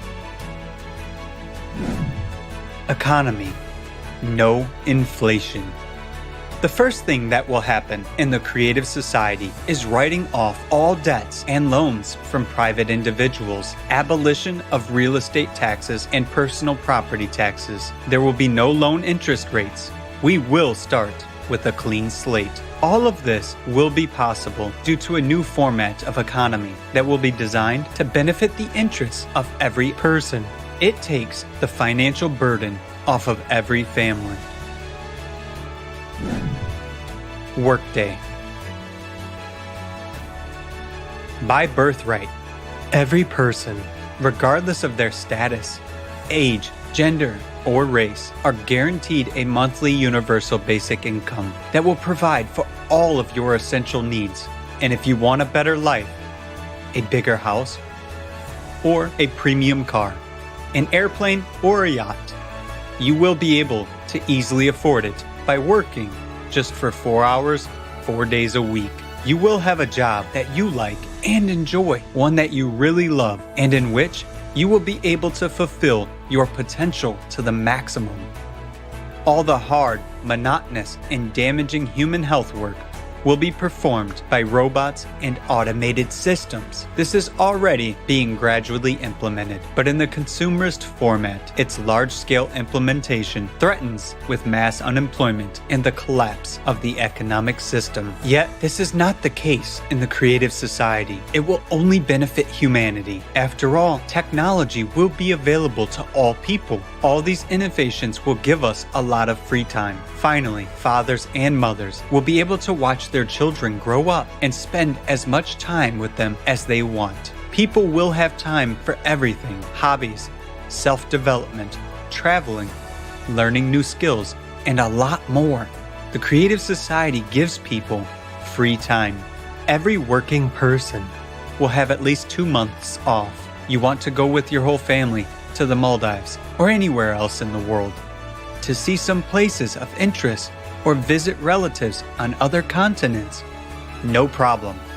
You'll be able to really spend your vacation the way you want to, rather than opt for what you can afford. Traffic jams. Free roads. It's real. And most importantly, safe ones. There will be no accidents, and we will be able to solve the issue of traffic jams. You will no longer have to waste your time. Every city will have a smart system connected to all cars via artificial intelligence. This system helps regulate and control traffic on the roads and calculate the best routes. Cars in the creative society will be able to block the engine start if the driver is intoxicated, analyze facial expressions, detect driver drowsiness and distraction. In case of a threat, the car will signal the driver. If they do not react, the car will turn on the emergency lights, head to the side of the road, and stop. Alert the driver of danger and take control in a critical situation. In the creative society, everything is built around the comfort and safety of humans. Housing. The good news is that we can provide every person with free housing. We already have a huge amount of breakthrough technologies. Some of them already allow us to build comfortable housing quickly and efficiently.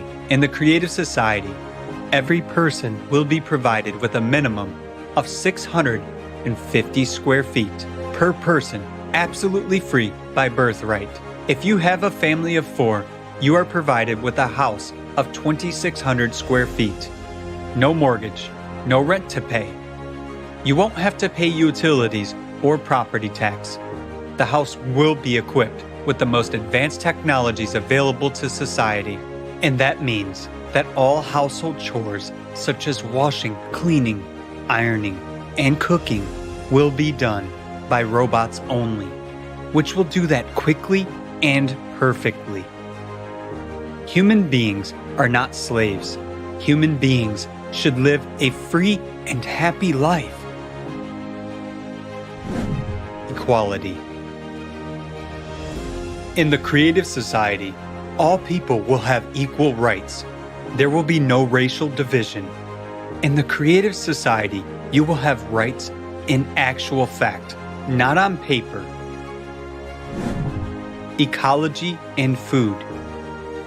In the creative society, thanks to the unification of scientific potential, we will be able to solve many problems related to ecology and climate. We will finally have clean air and clean water. Food will be healthy, delicious, and of high quality. You won't have to worry that you'll put on weight and that food will negatively affect your health.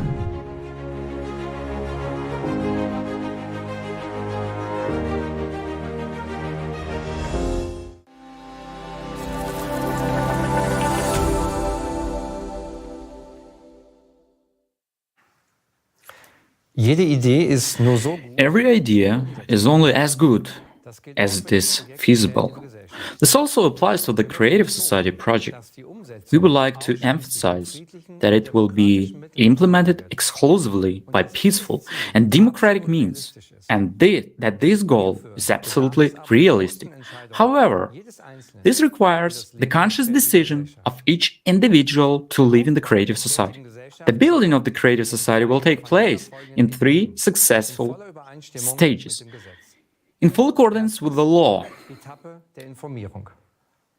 Information stage, second, political stage, and third, world referendum. We are currently in the first and most important stage. The aim of this stage is to inform the majority of people on the planet about the Creative Society project. This stage is already being actively implemented by the project participants all over the world. They tell about the pillars and the stages of building the Creative Society, about its benefits that will be available for everyone, and show how every person can participate in the information stage. Only when the majority of people are informed and express their desire to live in the Creative Society, the electoral demand will be made to the politicians to build the Creative Society.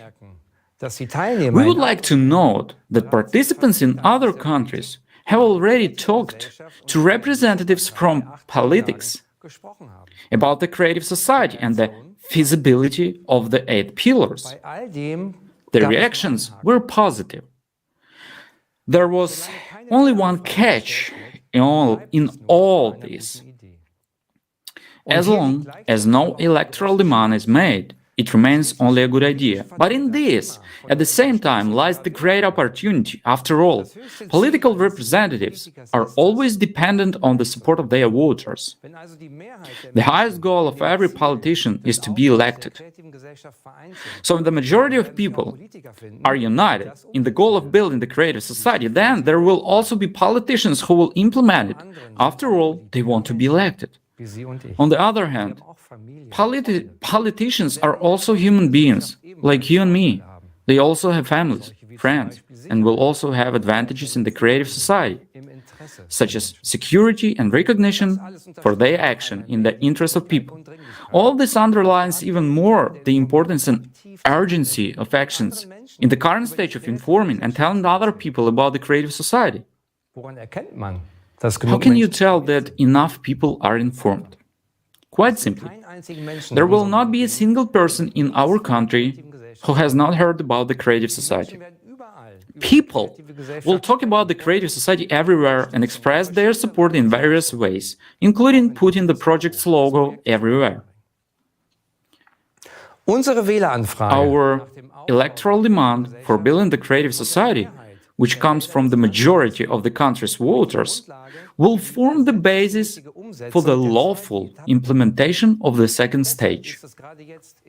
That is why, especially now in the first information stage, it is so important and crucial that each one of us takes responsibility for spreading the information about the Creative Society, that everyone grasps the essence of the project and inform as many people as possible about it. It is really up to each and every one of us how quickly we can move on to the next stage.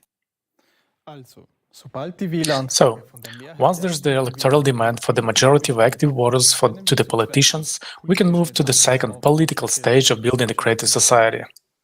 On the political stage, we need to put in power the people who will promote the building of the Creative Society. For this, we need an electoral platform instrument, whose functions will be expanded in the building of the Creative Society. From the outset, a secure electronic resource needs to be created in every country. let's call it preliminary electoral platform. It is necessary to bring people together, to bring the greater society, and to make a contract with politicians so that they can no longer cheat us.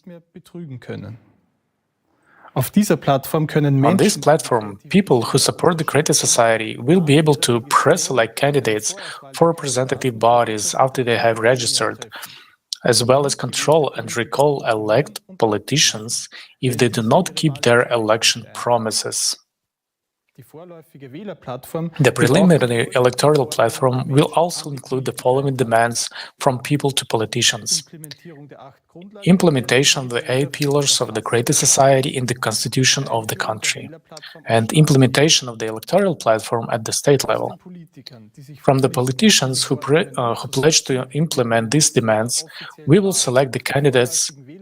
We will vote for them in the upcoming elections on the preliminary electoral platform before official elections.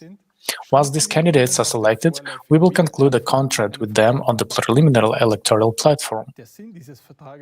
The purpose of this contract is to legally establish the public commitment of politicians to fulfill our demands contained on the preliminary electoral platform, namely, implementation of the 8 pillars of the greater society in the constitution of the country, adoption of the law recognizing the electoral platform as the supreme legislative body,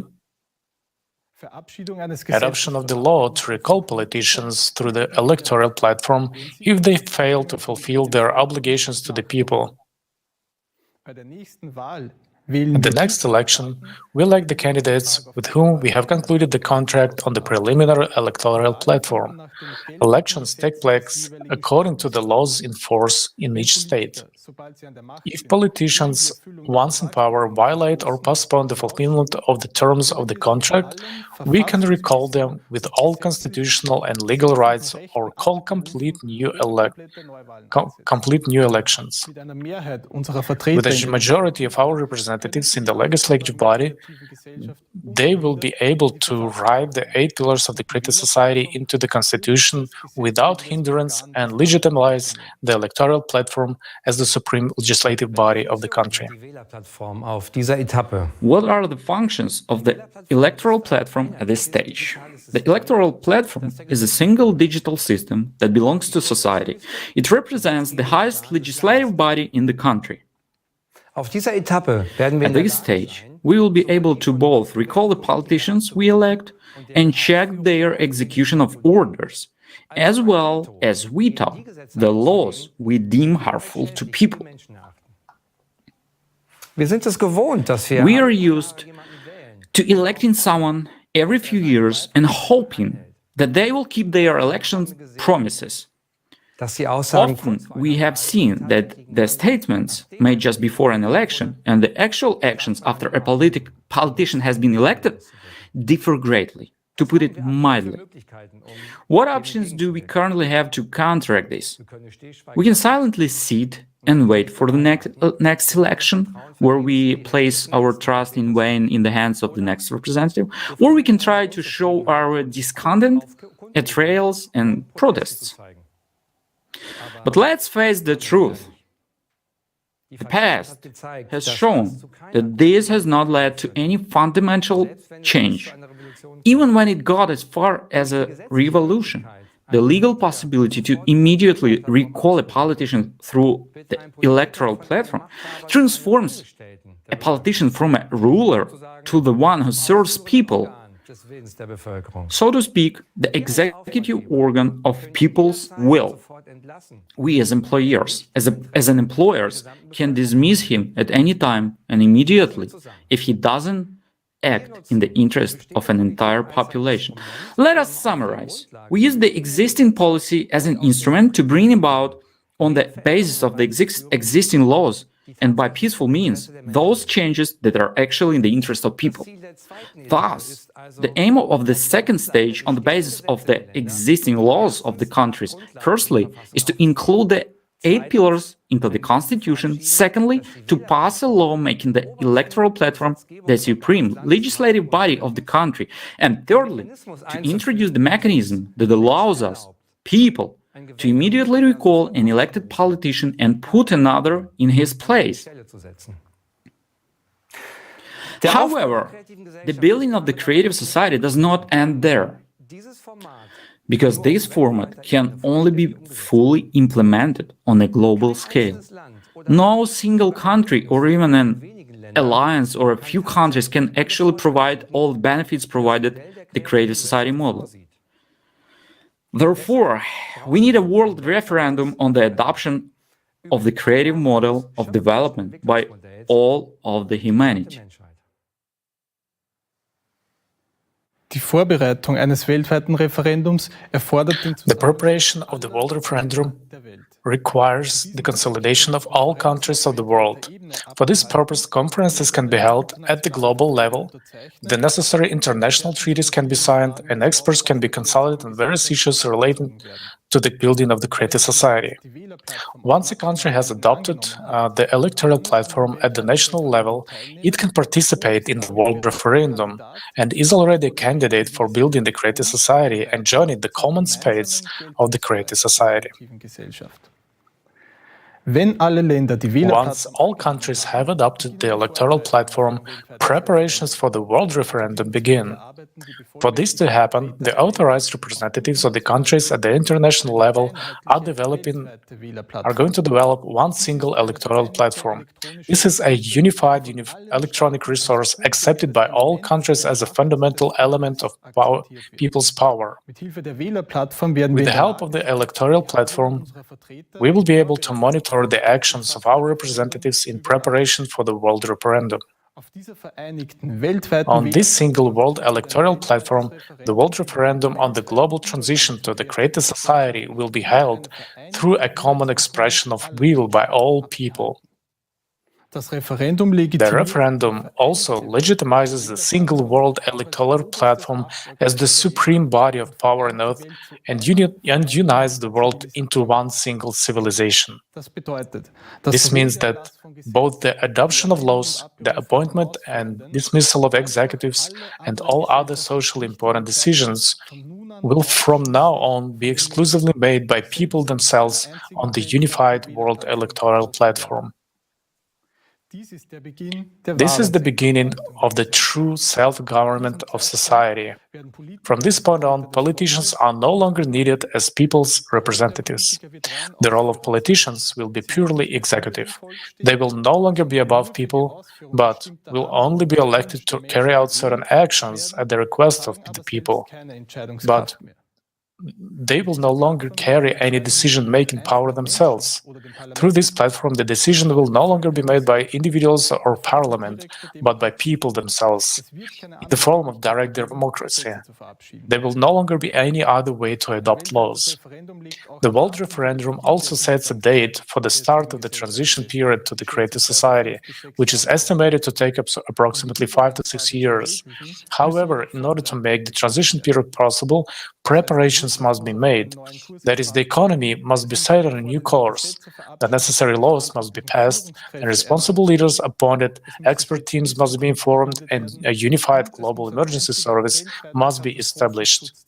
These preparations may take about 6 months from the time of the world referendum. All decisions within the preparation will be made by people themselves, with the help of the single electoral platform, after the experts have worked through the questions. Ab dem durch das Referendum festgelegten Datum für den Beginn der Übergangszeit From the date set by the referendum for the start of the transition period, global demand-led planning of the economy, a single monetary unit, universal basic income for all people will be introduced. Absolutely all debt will be cancelled. Everyone will be provided with free housing, medicine, education. Already at the beginning of the transition period, we will feel significant improvements in our lives. And at the end, when we enter the full-fledged creative society, we will really experience what a human, dignified, free, and safe life means. From the moment that the world referendum is held, everything will happen very quickly. We will be one civilization with a common goal of improving the lives the lives of all. Just imagine the giant strides we will be able to make once we unite all our scientific, intellectual, and human potential in one goal to improve the lives of all people. This is precisely the power of unity, the power that comes from the majority once we are united in one common goal. Es wird nur kurze Zeit dauern, die It will only take a short time to solve the climatic, social, and resource problems, and to build a world we all dream of. It will open up possibilities that we could never achieve as an individual, single group, or even a single state, especially not in a consumerist form. The creative society is the worldwide unification of all people with the aim of building a world in which human life has the highest value, namely the life of every individual. A united humanity does not mean that we'll lose our individuality. On the contrary, in the creative society, all national cultures, traditions, and history will be preserved, and everyone will be able to develop their individual potential. This is only a matter of making sure that everyone's life is equally valuable, and therefore everything will be directed towards the improvement of the life of every individual. Do you understand how effective and smart these simple steps and changes are? Why do we have to implement each step first and only then do all the other actions? Right, because then we will no longer be acting separately and divided from each other, but already as one united human civilization. This is a completely different starting point. By combining all our forces directed towards improving the lives of all human beings, we create a leverage force to solve all problems in the shortest possible time and to raise all our spheres of life to a new evolutionary level. The three stages serve to bring us exactly into this starting point. And the wonderful thing about it is that we humans can implement this ourselves. We don't have to wait and hope that someone will do this for us. The creative society is the project of people, for all people. Lassen Sie uns näher auf die Wählerplattform eingehen. Was ist das genau? Und warum ist dieses Instrument so wichtig für die Umsetzung des Formates der kreativen Gesellschaft? Die Wählerplattform ist Let's take a closer look at the electoral platform. What is it? And how important is it for the implementation of the creative society format? The electoral platform is the basis of self-governance in society. It gives to us, the people, the right to decide directly, without intermediaries, how we want to live in society. The electoral platform is a single-digit system owned by the society. This is an easy-to-use app that you install on your phone or tablet. Everyone will have secure access. It will be the only legally enforceable tool for initiating and passing laws. And new laws or drafts will be published on this single platform and will be made available for everyone to see. In addition, everyone will have the right to make proposals for laws that will improve people's lives. Laws will be made by the community itself through voting.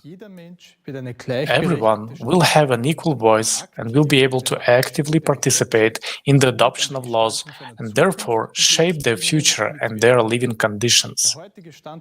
The level of modern technology today makes it possible to create a platform that is fully protected against the possibility of tampering with the results and transparent to all. It would be enough if everyone took about 30 minutes a week to look at initiatives and draft laws. The voting will be clear and understandable to all. It will be enough to vote whether one agrees with the initiative or not. Of course, these bills will not just be arbitrarily created, but will be prepared by the relevant experts and submitted in the form of proposals. Each initiative will be first considered from the perspective of how it will affect people's lives. Experts in the relevant areas of life will not make decisions on behalf of the people, but will only develop, justify, and explain the relevant proposals. The results will be made available on the platform in the form of a ready-made bill with all its advantages and disadvantages for people's lives. Each person will only have to weigh for themselves whether this initiative will improve their life or not. Initiatives can be local and global. Let's look at an example of what such a simple voting platform might look like.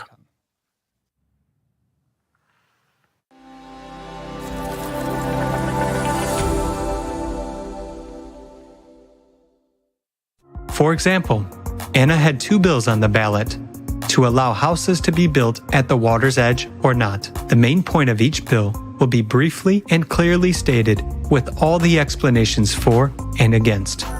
The first bill suggests building houses not closer than 200 meters from the shore, taking into account the preservation of the environment. It also provides for a free passage to the water body with a public beach. The second bill suggests building right by the water. In this case, only a few people get the opportunity to have a house with access to the water, which means there will be no public access to the body of water. Besides, it would harm the environmental balance. Which option do you think Anna will choose?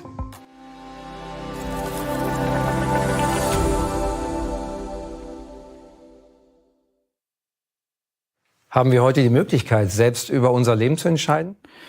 Do we have the opportunity today to decide for ourselves how to live our lives? Are we the people, the ones who have decided to participate in wars? Did we ask for higher electricity and heating costs? Did we decide on this artificial inflation and constant rise in living costs? Did anyone ask us if we wanted all this social injustice? Was it all the will of the people, or was it all decided for us? What would be your decision on these issues? And what will the world look like when we, the people, make our own decisions and vote for laws through direct democracy on the electoral platform? Decisions are now made by a few. All these decisions are based on money and power. We see that this has brought us to a dead end in all spheres of life. We will not find solutions within this system. Today, you could clearly see the absurdity of our current format of society. With the completely legal introduction of the electoral platform in building a creative society, we will be able to put human life as the basis of all decisions. We will no longer have to complain about the empty promises of politicians or blame them for the bad situation in the country. Together, we will be able to actively build a better future for ourselves and our children. All laws that will be passed on to the electoral platform must of course be in line with the 8 pillars of the creative society, which will be legally enshrined in the constitution. They will function and apply equally to all people.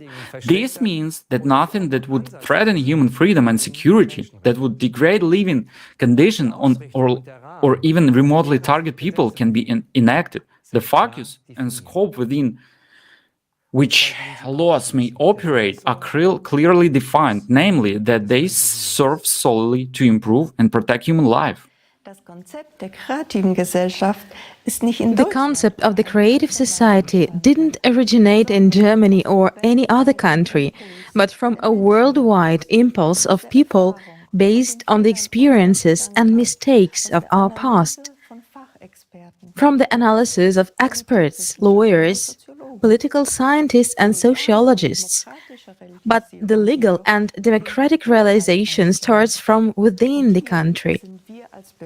And that is where we, as citizens of our country, are needed. We can be a positive example for other countries because the whole world looks up at Germany. What keeps us from implementation is our passivity and lost faith in ourselves. We Germans can rely on our self-organization and willingness to help, and with united efforts implement this plan with a short period of time.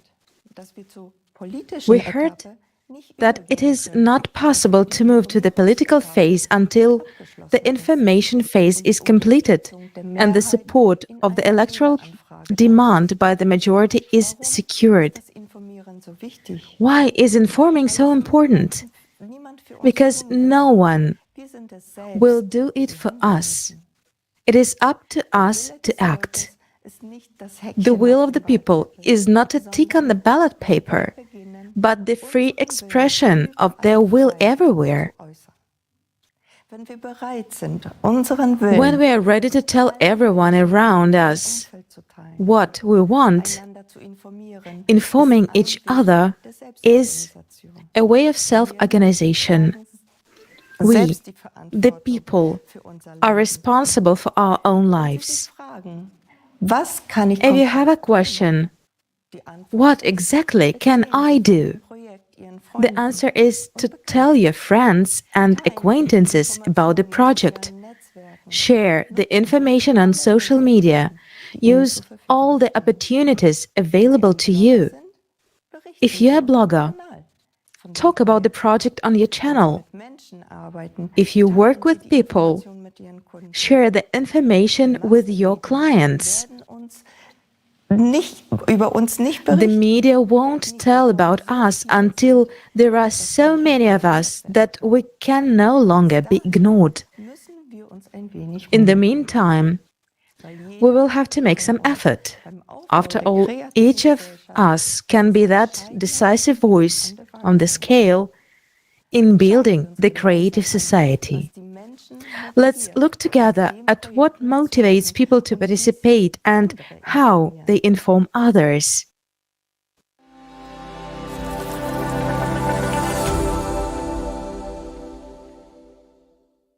Greetings, my name is Arnold. I am 28 years old, and soon I will begin professional training in the field of chemistry.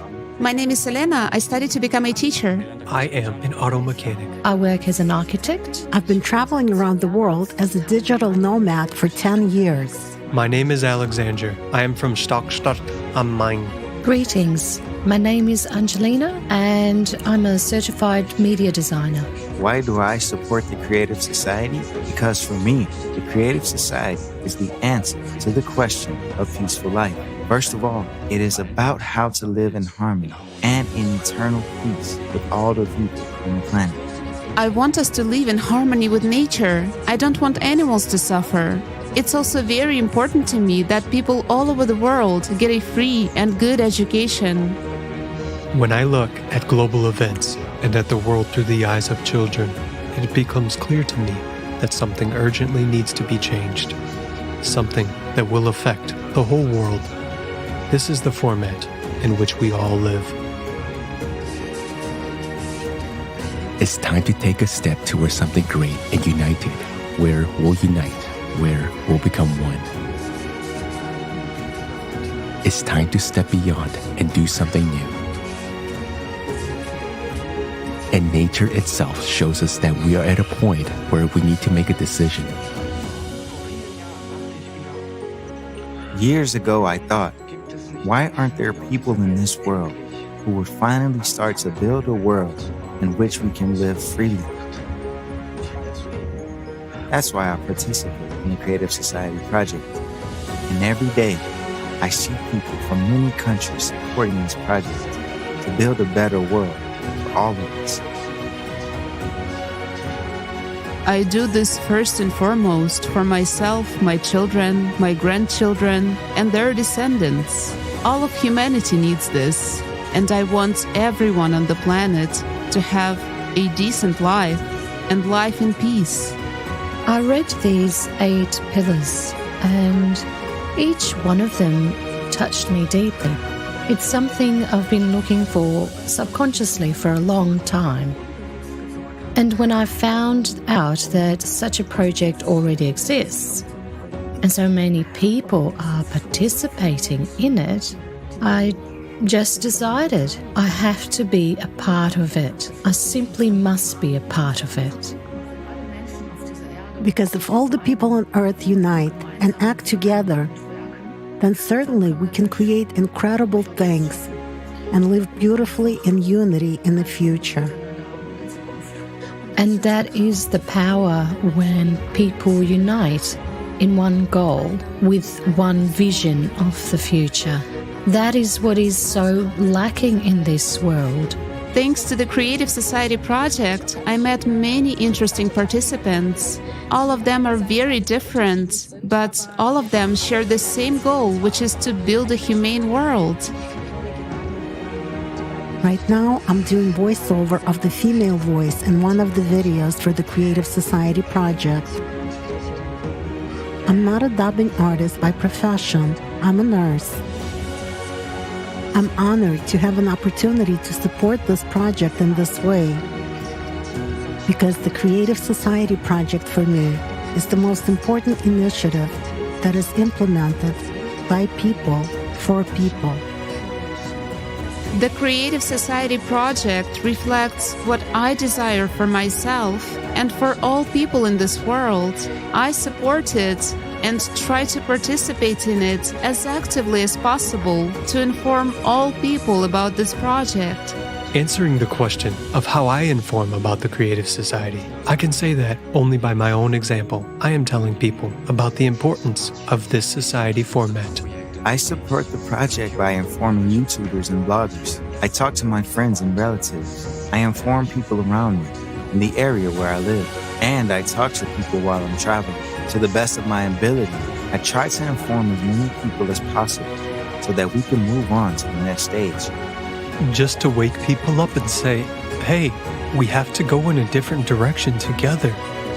Not walk like lemons to the edge and then throw ourselves off of it, but just find a way out of this dilemma together. Like all of our participants, I actively inform people about the Creative Society by telling my acquaintances about the project. I also help with video editing for social media. I also hand out a lot of business cards. Wherever I go, I just leave some business cards there and also give them to people saying a few words. And of course, I inform people through alternative media by making small posts there.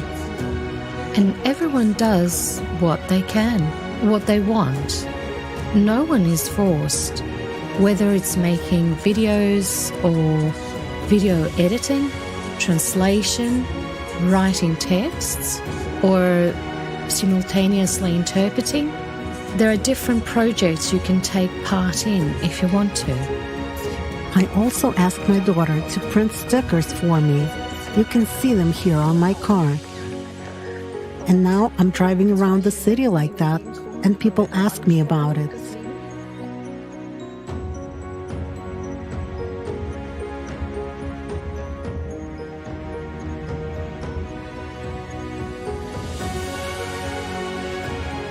I support the Creative Society project in the following ways. I prepare and design informational materials such as flyers, posters, business cards, thumbnails for videos such as the ones you can see on YouTube. I inform people wherever I have the opportunity to do it, like with video or on TikTok. There are opportunities to talk to people everywhere. If we all put a little effort and think about what this project created by people for people will give us, then we'll have an opportunity to change the situation. Each of us has a heart, and we must finally start listening to it in order to build a better world on this planet.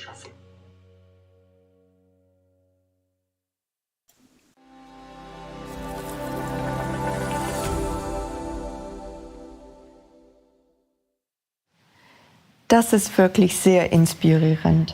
This is really very inspiring. people are coming together for a secure future. It's so great to see such seemingly different people united by one goal, finding different ways to spread this vital information. Do you know how quickly the whole world can be informed? This can be calculated using a mathematical formula. If each person tells 5 more people about the creative society, we can implement the first of the 3 stages in just 2 weeks. When it comes to informing, there is no limit to our creativity. For example, people with musical talent create musical works and convey the message of unification through music. We are also happy to hear one of such inspiring examples right now, a song composed by the participants themselves, especially for today's conference.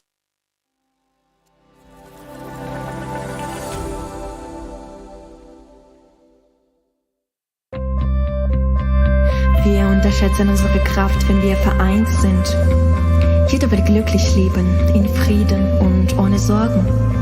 Unsere Kinder werden sich frei entfalten können, grenzenlos.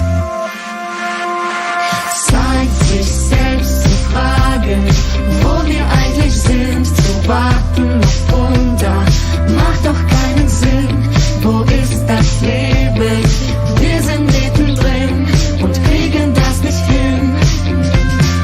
Zeit, es zu verstehen, durch Kraft und Seele wohnt es anzugehen. Sich für jeden von uns lohnt, das Leben wählen, heißt handeln hier und jetzt, denn Zukunft entsteht jetzt. Es ist Zeit, unser Land braucht Einigkeit, unser Land braucht Möglichkeit, aufzublühen. Es ist Zeit, endlich Zeit, es ist Zeit. Jeder Mensch braucht Einigkeit, jeder Mensch braucht Möglichkeit, aufzublühen. Es ist Zeit, endlich Zeit. Uns fehlt nur dieser kleine Schritt, der Schritt zur kreativen Gesellschaft. Eine Welt, die sich jeder wünscht. Alles wird so einfach sein, wenn wir uns in diesem Ziel vereinen. Es ist unsere Chance. Zeit, uns zu entscheiden, so wie es jetzt ist, darf es doch nicht bleiben. Lasst uns unsere Zukunft selber schreiben, denn das Gute braucht uns, das Wunder liegt in uns. Mut, die Hand zu reichen, das Unmögliche zusammen zu erreichen, über allem steht der Herz des Lebens, für alle Menschen gleich. Es ist Zeit,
Vielen Dank für dieses wunderbare. Thank you so much for this wonderful musical gift. We would like to express our sincere appreciation to the participants who prepared it. We are also grateful to everyone who made this conference happen, and also to those who, in addition to their work and other responsibilities, worked tirelessly during their free time to help with the preparation. A huge thank you to our technical team and interpreters from 60 countries who are truthful and unbiased in looking at the world and talking about our country to their respective audiences. Dear viewers, I'm confident that together we can build the creative society. We do have a chance, but this requires the participation of all people because the creative society is focused on all of the humanity. We must finally overcome divisions and separations we have never been aligned with. There's nothing that divides us. We are human beings. We are all united by the pursuit of human ease and love. The creative society, through its 8 pillars, ensures that we live as one human family, the way we want to live, in peace, love, and respect. We have realized that today's format of society has no future. Holistic solutions are neither feasible nor foreseen in the profit and power-oriented world. In the creative society, we can set a different vector. Important decisions will be made responsibly and will always be aligned with the interests of the people. The 8 pillars will show us the way. As we have seen today, the creative society is what our country has always stood for: human rights, social security, an economy that must serve the people, progress, and harmony with nature. The creative society guarantees all of this because human life in it comes first. Who, if not our country, has the potential to take the first step towards the creative society? Just imagine the potential that will be unleashed. The bright minds from various fields around the world will come together in an interdisciplinary basis, all working towards a common goal of improving people's lives. And we urgently need this potential now, as the progression of natural disasters requires immediate solutions, solutions that only united science can provide. And for this, we need the creative society. That's why it is time to act. We can no longer wait and hope that crisis and injustice will cease to exist in the current format of society. We must take responsibility for our lives, for our society, and for our country. It's time to act. Let's begin today, in unity, peacefully, and with respect for human life. Let's seize this opportunity to fundamentally solve our crisis and problems and together change the format from the consumerist to the creative one, in which every person will have a decent and secure life.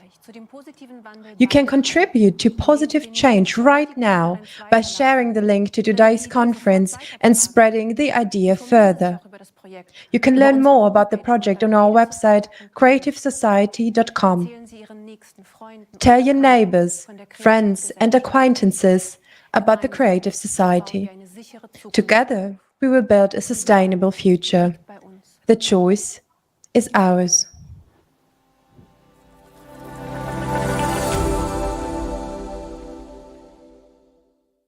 Yes, the demand for change is felt very strongly from people around the world. People want this. And if they want this, then what is needed? A new alternative. If people want change, if people want to live decently, then they should live decently. But in order for us to do it, we should apply a little bit of effort. Right? Right. And as of today, I'll say, politicians are already supporting it. And in many countries, it has already gone forward. And it will be really gaining momentum. Let's say, is it hard just to go and conduct social surveys among people? If there's a spare minute, you can go to people's houses and talk to people, communicate, explain. Well, some people are already doing that, and it brings good fruit.